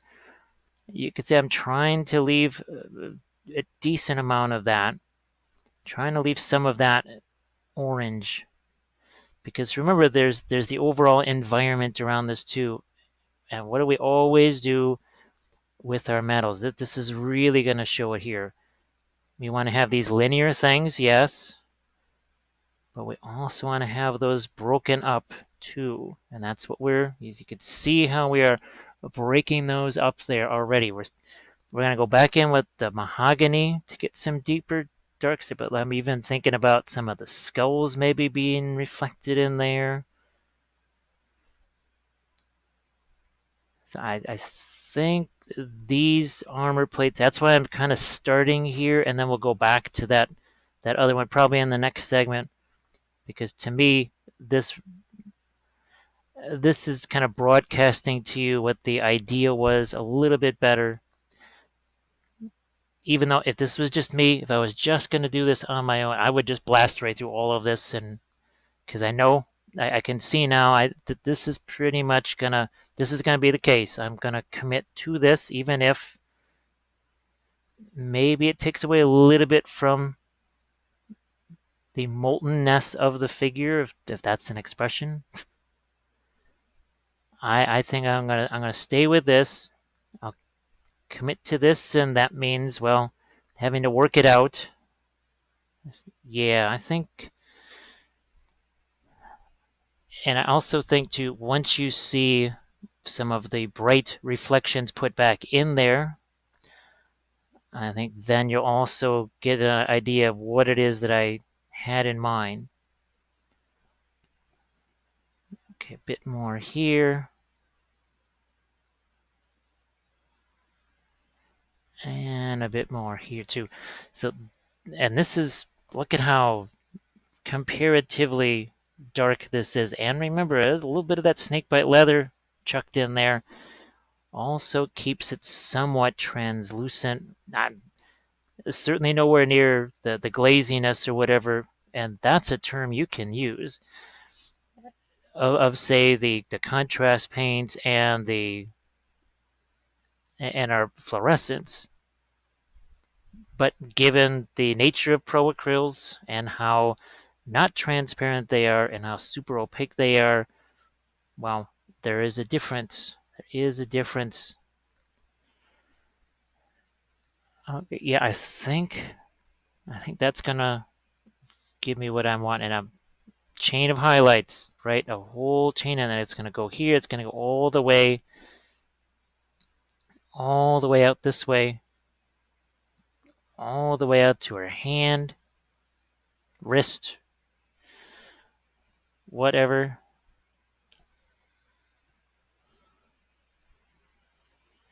Same deal on this side.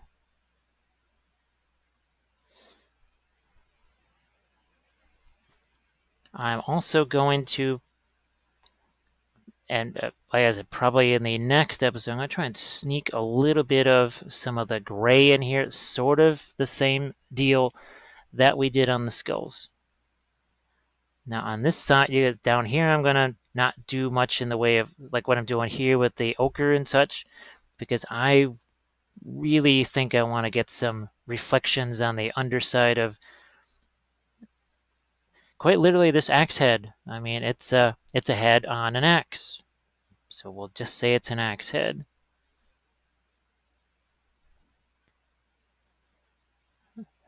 We will get a little lighter here. And if need be, maybe I don't even mess around with that wing assembly anymore, and we just continue with this, because it's so important to, like I said, for me, I can see where this is going. I already have that idea in my head, but as I've learned over the years, it is very hard for people to necessarily mind read what you have in mind. It's one of the reasons why we very seldom, well, basically we never show work in progress stuff, because it's not even fair to try and ask them to understand, okay, yeah, it's all under control. This is what's going to happen next. How are they supposed to be able to visualize that? So for you folks that are doing, well, thinking about, if you're not already doing it, the commission painting stuff, and when people ask for work in progress, all I can say is I see it on those Twitch streams where people are doing the critique type stuff, and people send them work in progress pictures, and the the person looking at it will say, "Oh, well, I think you need to do this," and they'll try to say, "Well, are you done with this part, or what's next for this?" So another little. I try to give you things to ponder all the time. That is something else to ponder.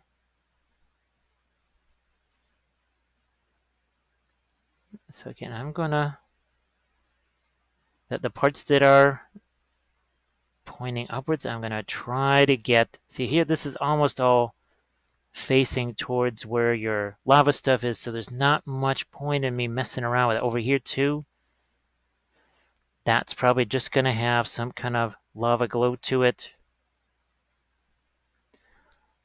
I'll hit a little bit of this here, but the rest of that down there all has to get our lava glow. Well, not lava, fire. Like I said, it's not quite sure. No, okay, let's do this. Let's do this. I take some of that gray there. Now we're going to make sure some of these guys, not just darker, but also a bit of a cooler color. We're even going to throw some of that here onto our metals.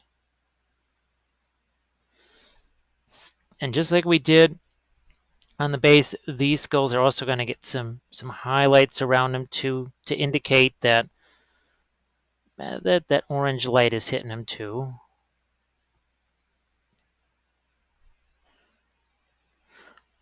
Then we've got a bunch of straps here, and I've got to figure out what's going to happen with those as well.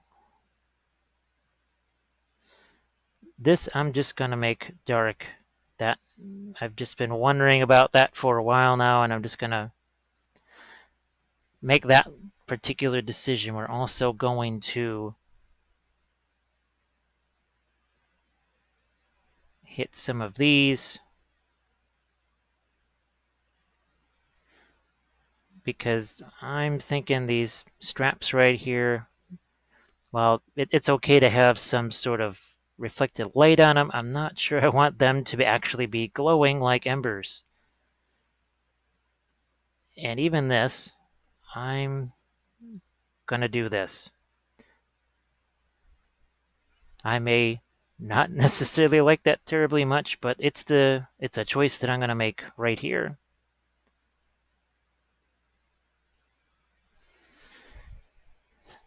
I have a bit of this burnt sienna, though. I think, did you see what happened there? So we did a little bit of a wet into wet routine right there. On this side, I'm going to do a similar thing. I'm just going to take the burnt sienna, and that is not,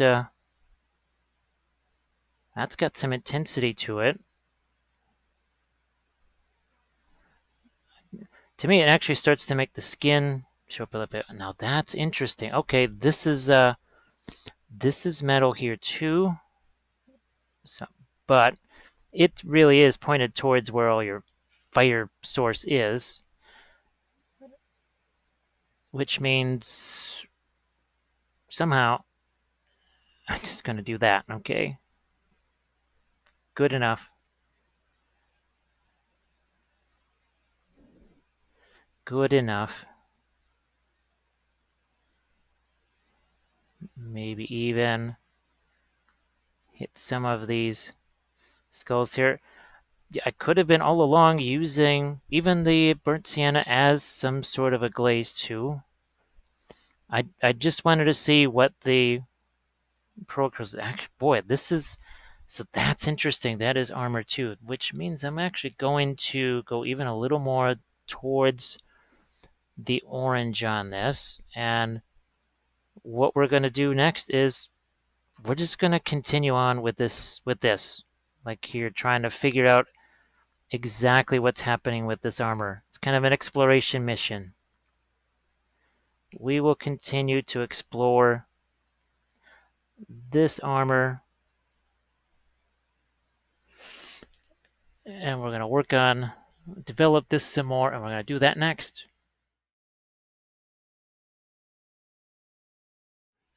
That's it. We can develop now even a little bit more so on this, some of these metals here. I'm going to take actually a little bit of the yellow here.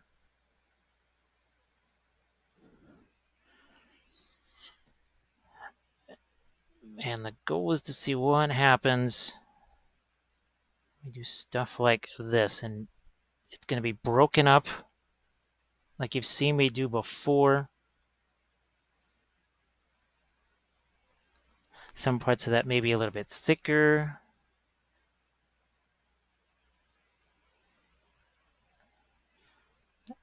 But once I get down here, though, I want to leave that area is pretty much for whatever we're going to do with our glow and stuff.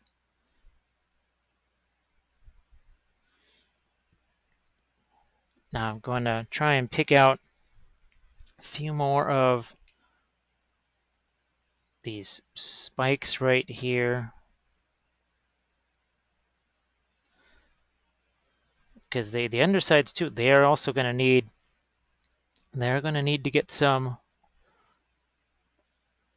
bright highlights on them. I also have to think, if I'm going to do object source lighting from below, the lighting from above, you can only go so light with that. If you go too light with that, your glow is, even if it doesn't look darker than your lighting, it's still, if it's equal, it's still going to look weird. So all things that I have to be very much aware of here.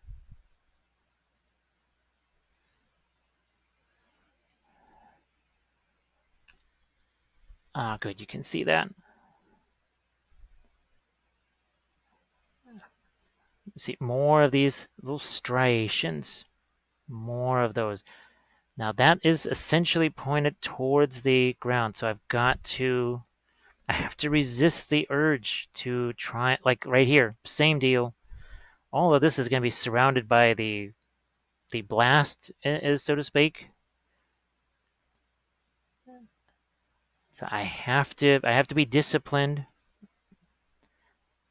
and I do know that that's tough. It is definitely tough. You get excited. You're doing highlights. You got the brush in its nice little filbert shape, and everything's this and that and the other, and then you go, oh man, maybe I should have just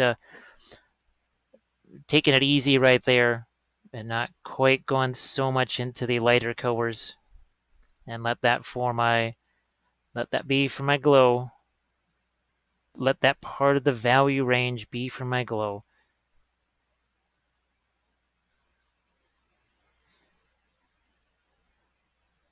Once again, we're going to continue this chain of highlights here.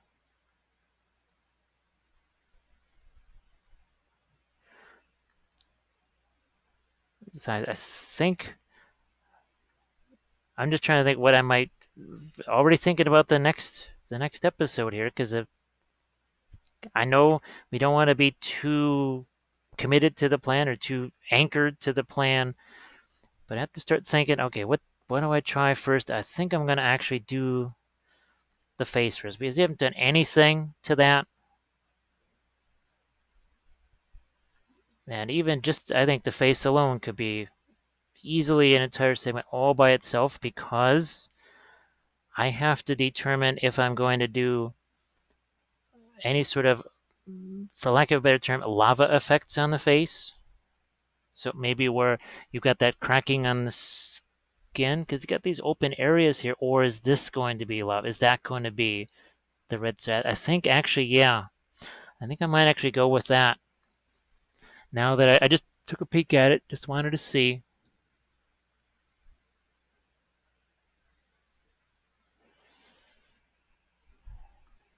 once again here, some of this is going to be most likely have some kind of glazes over the top of it. Most likely, well, darker of some kind, I think. Will it be more along the lines of, say, reds? I don't know yet. That has yet to be determined.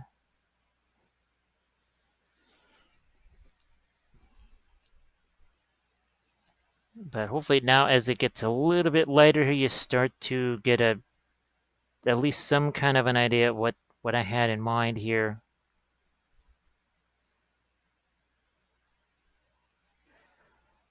Again, not even doing any of this on that underside because it's facing towards your fire, so definitely going to let that be. I also have to think this face is going to be glowing right here. So yeah, see, that's going to have to be, all of this is going to have some glow on it. So I'm glad I just put that there because, while I'm not going to try and paint all that in here, I will throw some indicators for it. In fact, pretty much once I get done with this little area over here, I might just go right over there and do that before I forget. There's a lot of things to balance here.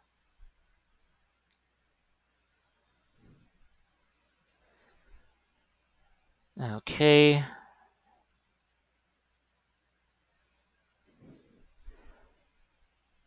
I'm just going to say that's going to reflect that lava type stuff.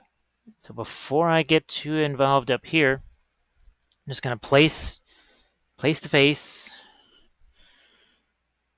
Looks like it goes this way here. So all of that definitely needs a different treatment. I'm gonna say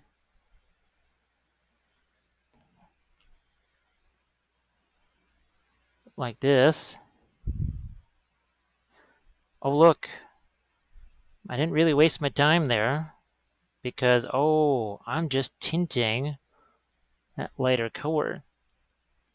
So this is what I mean by if you don't go too far and do the Monopoly thing where you build evenly, we were able to sort of do a little quick mid-course correction here before we spent too much time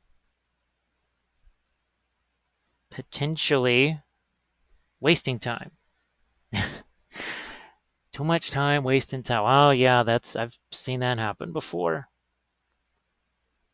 I have seen that happen before. When time is this precious a resource for you, well, I think it is for everybody these days. You just have to kind of really guard it. All right, that's just a touch of that yellow. I want to get a slightly lighter indicator out of this.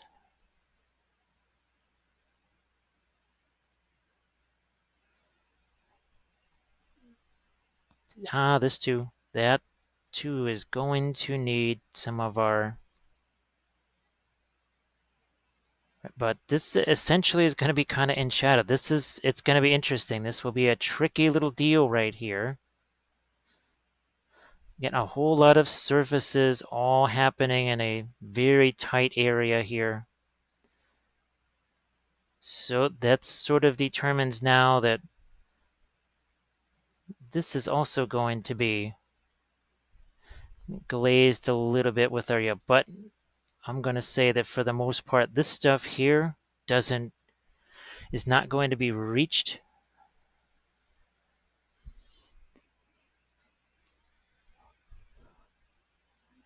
And I'm going to just throw this in here, and then I will take some of this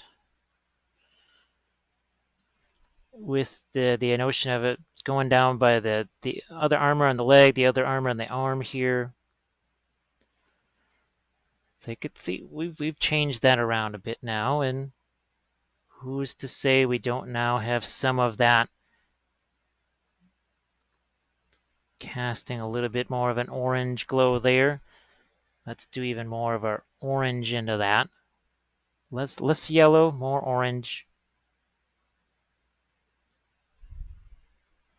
And thinking of this as a reflection. Now these are all, none of this is going to be neat and tidy.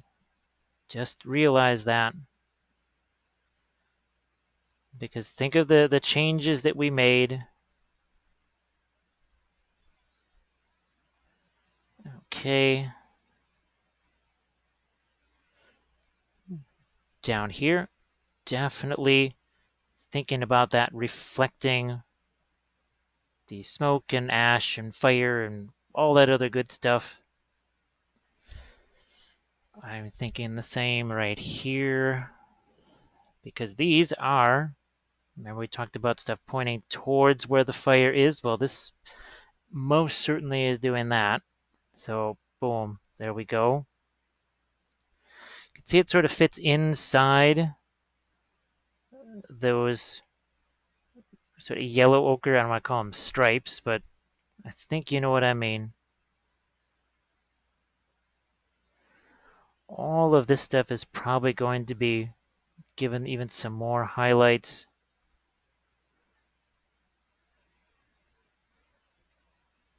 We will let that be lighter too, and we'll just start to. This is essentially OSL here as opposed to an interior glow. That will be an external light.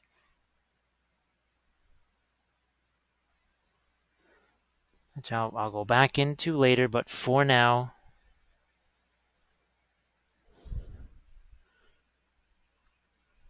that will have to do. Even going to start to think about some of the orange over here now.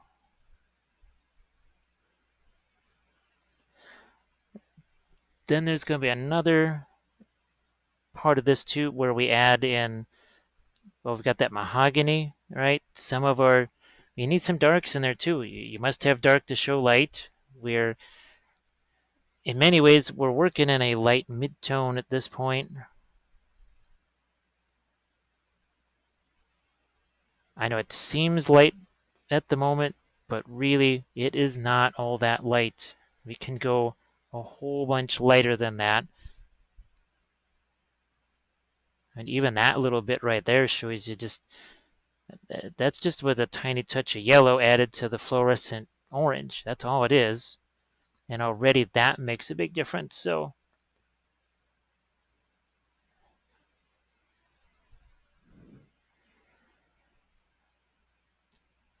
what is going to happen up here?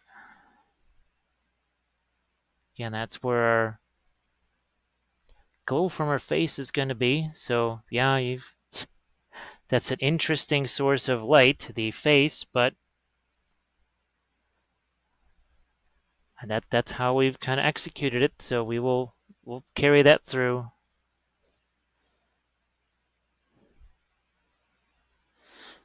Obviously, we will be putting even more details on those axe heads and such. I think we'll start to get to that in episode 2. I'm almost sure there's going to have to be an episode 3 here. It's just too big and too complex. I'm thinking the wings will probably just be left for episode 3. That might be a good portion of episode. Well, the wings and some of the other added extra pieces too.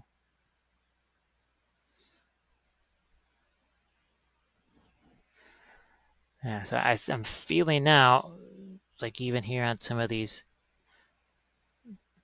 skulls, like we've got some lighting here. Not everything is just glowing on its own. Is the idea was neat. I did like it, but I don't know. To me, I think this is going to be a little more interesting here, where you've got some of each instead of just the interior glow and nothing else. Because, well, that's what the airbrush could do really well.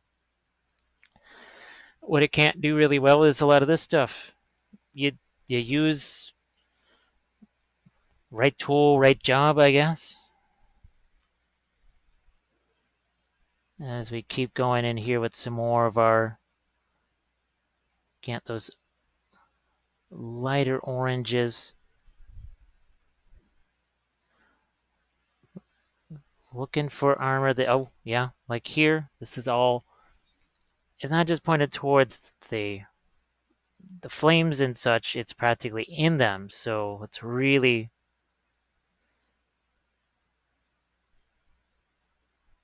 indicate that.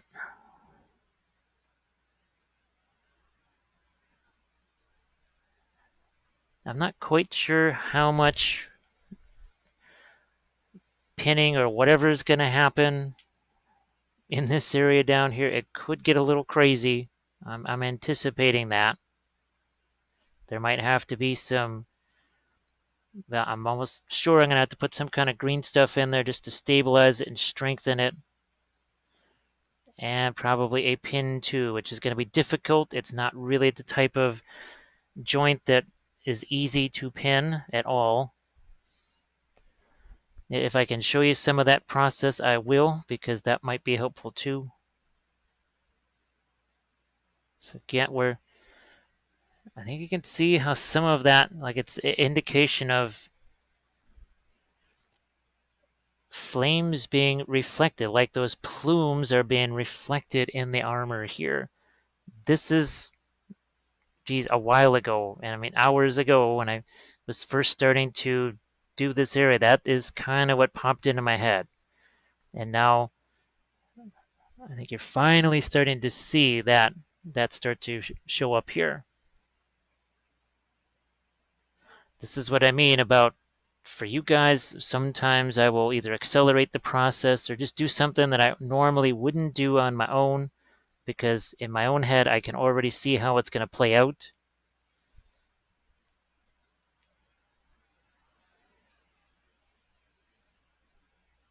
And that is also another thing that will happen for you guys too.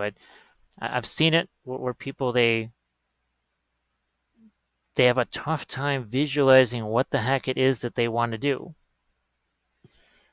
They have sort of a, maybe an idea, but nothing that is solid enough to really put into their head. Like I saw these lines like this. I knew this was something that I definitely wanted to have happen with this.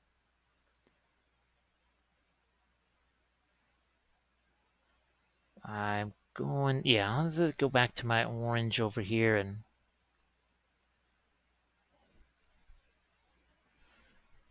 we'll just hit some of this.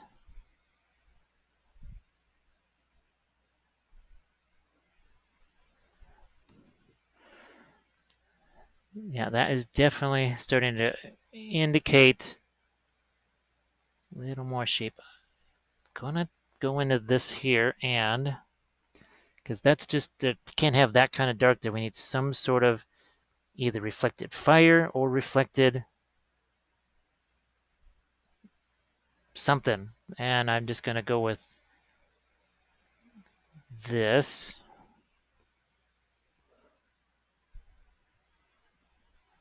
Okay, so now if this is darker, then it's not just one massive dark. It's starting to get broken up a little more. You always have to continuously think about breaking up those large surfaces, especially with the metal. There's not going to be, it just, metal doesn't do that because it is reflecting its surroundings, and especially when you have a bunch of little, well, essentially a bunch of little light sources, just floating around it because of all of the smoke and everything else. Smoke, flame, ash, whatever you want to call it.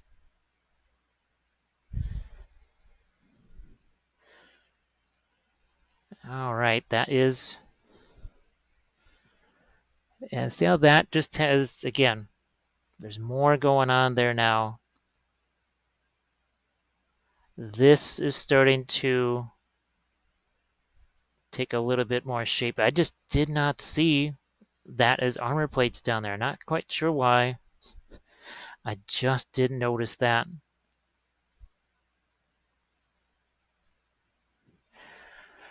But I'm thinking if I can leave, this is where I get another extra set of difference here. This is even darker because I sort of do that lava, that sort of cooled lava. That now will create one extra difference as far as how the metal surface looks, right? Because now the metal is reflective and responding to all the light being reflected onto it, whereas your lava just sort of almost eats the light, and then nothing reflects back. So lots of these horizontal lines here. Remember when I go back in with stuff like the mahogany and the burnt sienna, that will affect this too.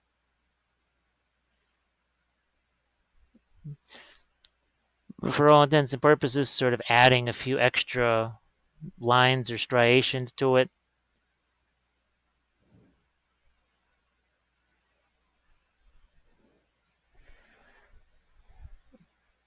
And we still have much more highlighting to go here. I mean, a lot more. But that's not what we're about right here. We're not about any kind of final highlights. We are just. But I do feel much better now about the overall direction of this. I was thinking, okay, I hope this was the right choice,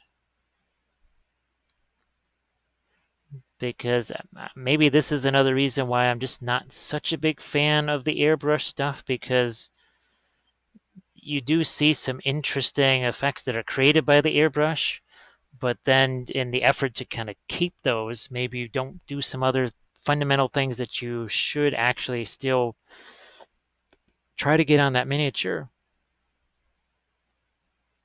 And just throw that. Where the heck did that go? Let's see, that starts to make more sense now. Look at that. Because remember, we're going to be getting more lights on the head too. Okay, I think that is going to finally indicate some glow there. What about on this chain? This.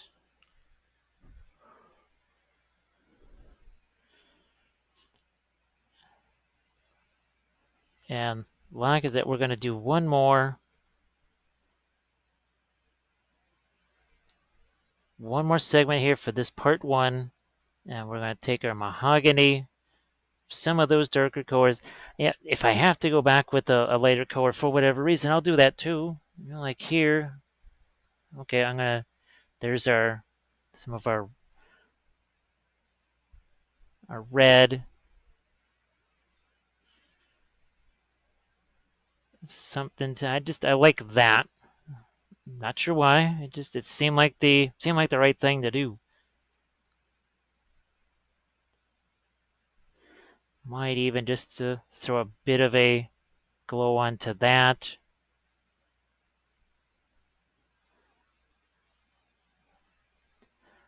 Okay, so our next little adventure here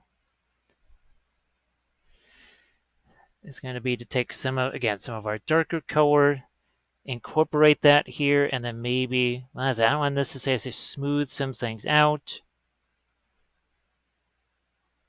but really get locked down on the armor on the seat. Look at that. There's that cool and light difference there. And I think as we add even some more darks in there, that's going to really accentuate that too. So we'll be right back with that.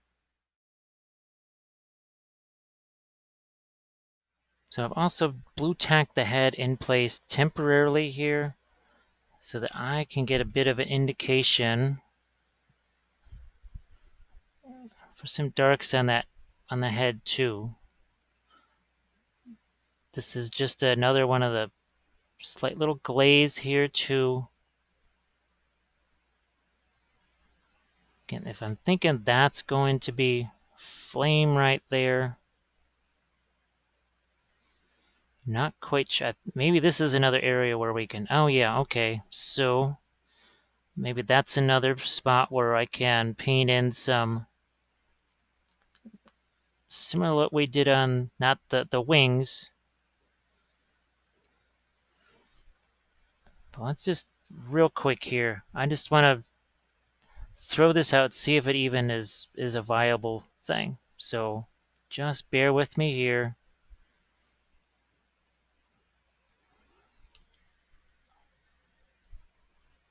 All right, what do we got here? So if that's going to be, all I'm doing, I'm just going to make this light here. We can glaze over it with our fluorescent colors.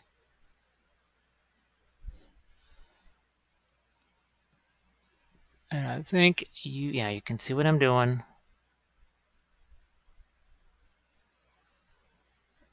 And you'll see it's going to be broken up here into, I've been kind of waiting for this. As much as I wanted to do that on the armor, I thought it would have been fun. Something tells me I'm better off with that on this part, because to me, this is more, it's not something that's been added on. This is part of the body itself. Notice the different sizes there. Oh, yeah, that's bingo. Bingo. I didn't even think of this. It just, as I stuck that head on there and I started messing around with these, and it seemed like a good source for some of that flame stuff there. And then to continue things like this lava action or have it broken up like it is. But once you got jagged edges here, it's different sizes. So I know I promised you mahogany on the metals and stuff, but I think that was well worth it. Yeah, so I'm just gonna have to, I'll change the title of the segment on my notepad. I am really glad to have this. Just like I said, I'm not even gonna try and wash any of that or whatever. I really do, and that's gonna get toned out. Remember, definitely keep in mind that is not going to stay that way. It will closest to where this source is right here, but as it gets further away, definitely not. And you can see we vary the side. This one's going to be a bigger piece. I don't want to say there's any particular shape to it. It's irregular. That's the shape. It's irregular. And I'm just going to do the front of this. I won't do the back of it because, like I said, I do want to get to some of that darker stuff, which is also going to include this, believe it or not, because inside all of these, we have to do those darker, because it's not really going to be too believable here, all of this lighter stuff. So we have to get some darker action here, even into this. So and this is going to be an even much bigger piece here, and then smaller one there, followed by some more smaller piece, even some smaller pieces, just broken up into these smaller shapes. Now that is definitely more exciting. More exciting. And do I want to do some of that? I'm so tempted that, well, like I said, we're going to do this on the rest of the figure too, but I do like that. And I'm going to actually I'm excited to have more of that here, which makes me now really glad we didn't do that on the metals. Because now you're going to have look at this. That is truly different than that. We got different surfaces going on. So that was well worth it. It was a gamble. I mean, not much. It only took a few seconds of spraying some airbrush on there to do that. Was it really that difficult? While I've got this lighter color, though, I am going to I said, I know I promised you adding lighter colors or adding those darker colors, but right now, because what I'm seeing there, I want to expound from that.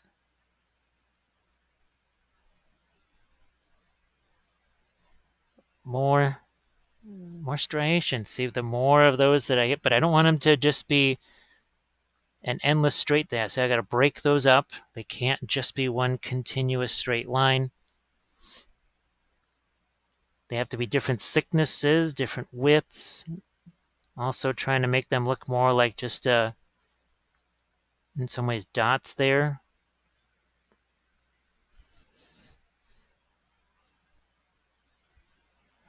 Yeah, so if we do the cracked stuff here like that, or maybe we don't. That's also another possibility I've kind of bandied about in my head, is maybe not doing all that cracked skin everywhere, but I think I should. I think that's something I want to do.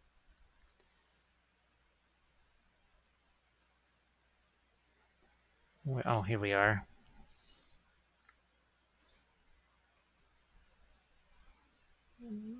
Now, see, this is an area where we're going to have to get some of that darker mahogany and such.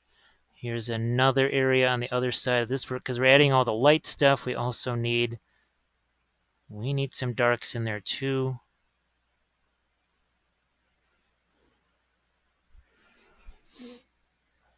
Ah, good. You can see that.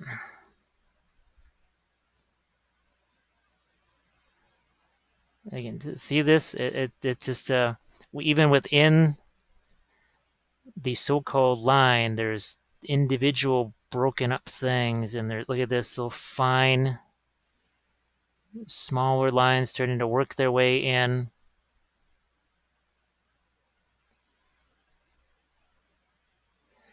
Okay, so let's just let's see what we can do with some of this mahogany here. And you can see how that developed already a little bit of a skin on it there. That's, well, you also have to figure too that because of the insane heat here, there are fans going like crazy, and that is also drying stuff out faster. If you remember, it was the whole reason why I had to start using the wet palette in the first place when I didn't really want one, because all the fans just, and that's if you're hearing noise, there's nothing I can do about that because it's already 80 plus degrees inside the house, and that's not good for computers as it is. So the fans will be going because there is no central air here. But there is mahogany on my brush, and we're going to see what happens with that. Especially along here. And remember, this is where we can really break up these shapes. But with the lightest color and with the darker color like this, see how we've broken that up into more shapes, more designs, even here on the, what are those little spikes? Remember we talked about mahogany here? Oh, okay, there goes the head. It's only blue tacked on, but look what's happening here now. See what we just did there? It's like Sky Earth OSL. Think of that. Okay.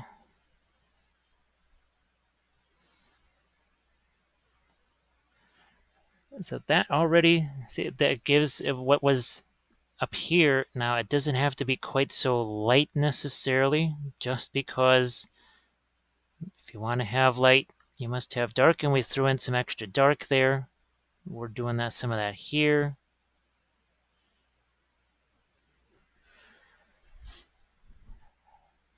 Now we're on the inside of the leg here. Also thinking about what see how it almost looks like fire, like tendrils of fire there that are reflected in that somehow.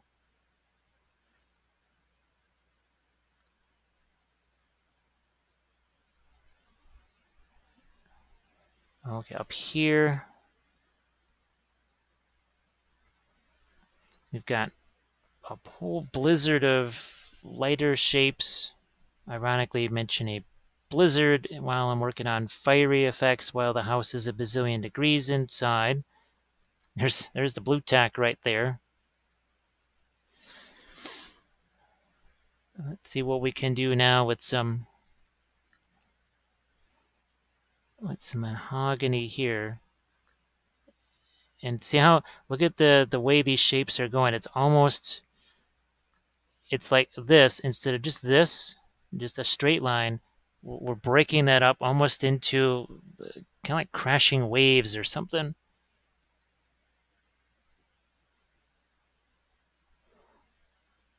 And we can still go darker than this mahogany, and we can still go lighter on our flame effect as well. So room to maneuver.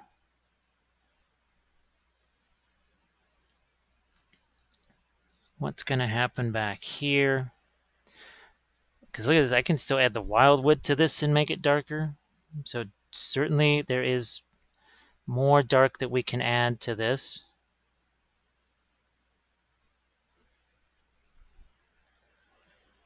I might even just, yeah, throw a little bit of the wildwood in there.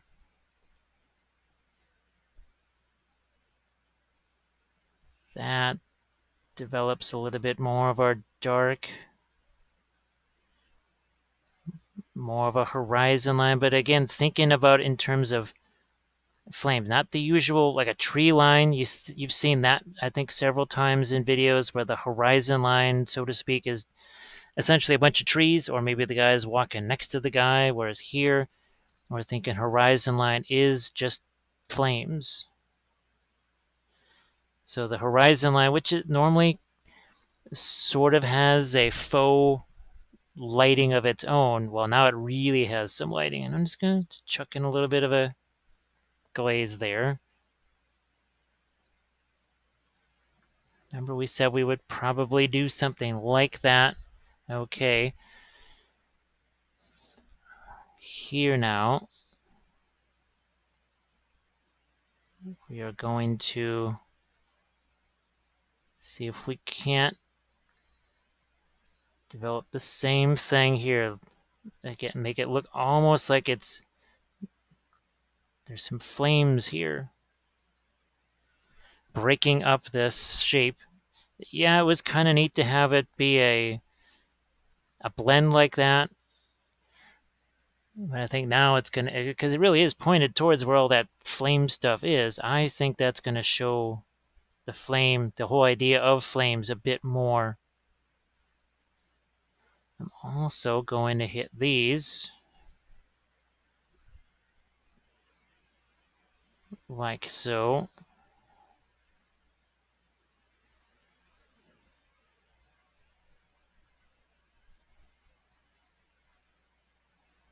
Let's get a couple more of our darks into here.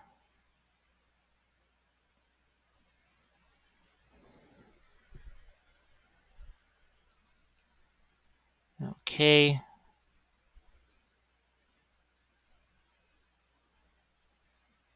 This thing is, well, that's an interesting place for a horn there. It also needs to be darkened down here for the most part.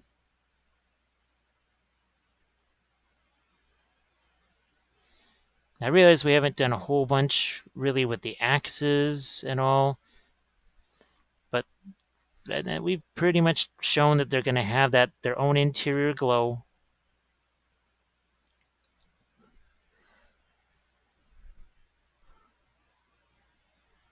All right.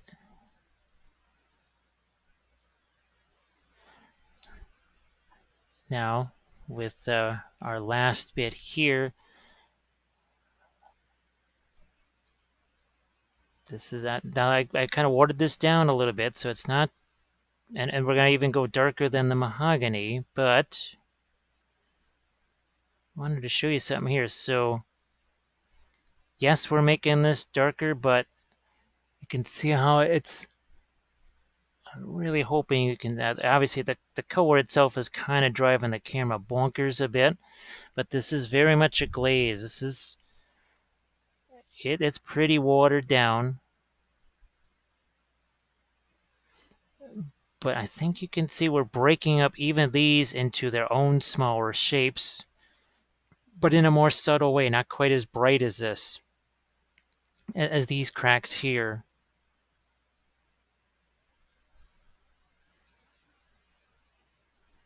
It's just a bit more, a more subtle way here to portray that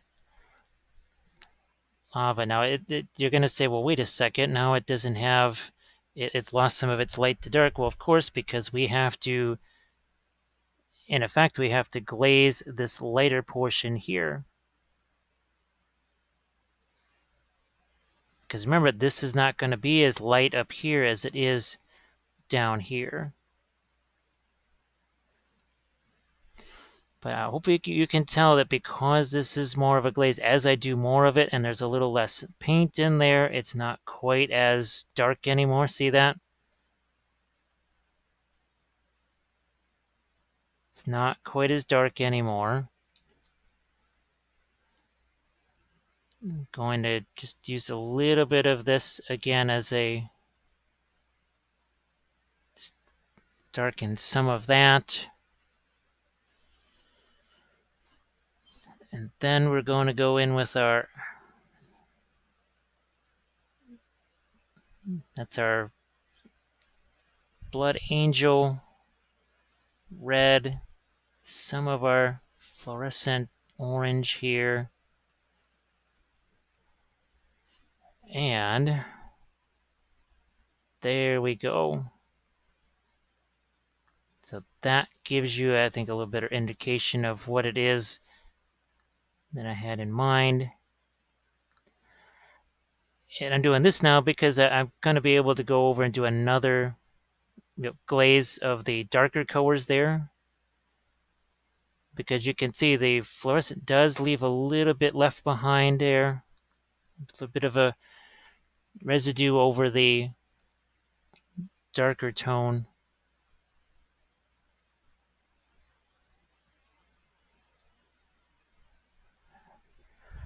And then I'm going to be going back the other way too. I will be going back into this and bringing back some lighter colors as well. Just going to get some more orange into this while I'm thinking about it here. And that's fluorescent orange, a little bit of the, keep on call it flesh tear red, blood angel red mixed in. Okay, so there we go.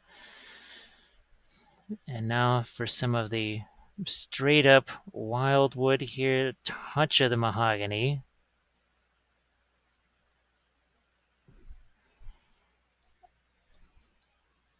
And then we go back into these.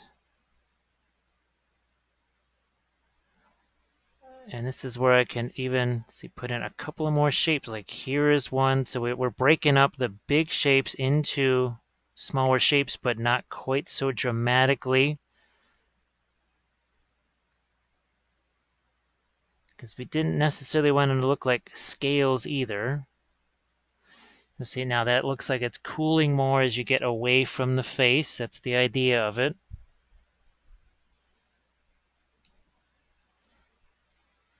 I think we'll have to do a similar thing with the hair.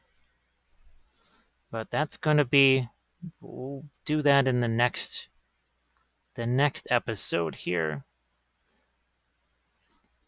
So I do want to say thanks to everybody for supporting these things. A special thanks to Creature Cast, who have really, they've been a big help to us over the last couple of years for sure.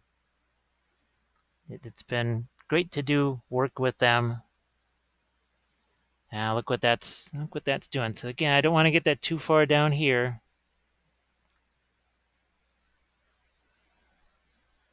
So I will definitely, I think, tackle the face especially straight away. We can still get darker over here.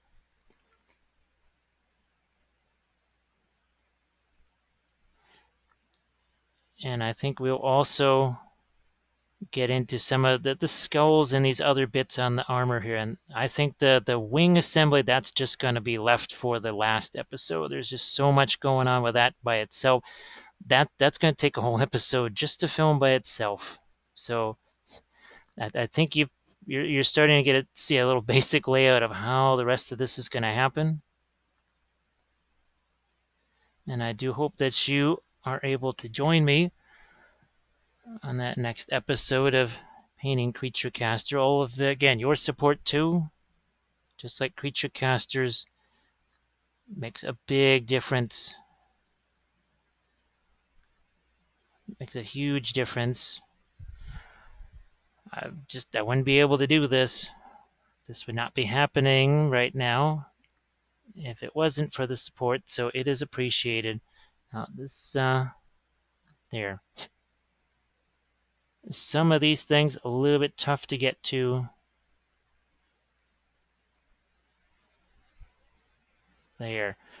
And I hope this gives you some ideas about that notion of planning and then making changes potentially to that original plan, not being held prisoner by it, but just letting it be a guide and not a an prisoner. Just let it kind of guide you maybe, but that's it. We will also have to decide now, as much as we love that, maybe not quite as dramatic as this, but that's the other thing we want to do. That's probably the first thing we'll do is all this skin stuff on that next episode here. Yeah. So thanks again, everybody, and I will catch you in the second episode here of our fantabulous Fiery Queen of Doom.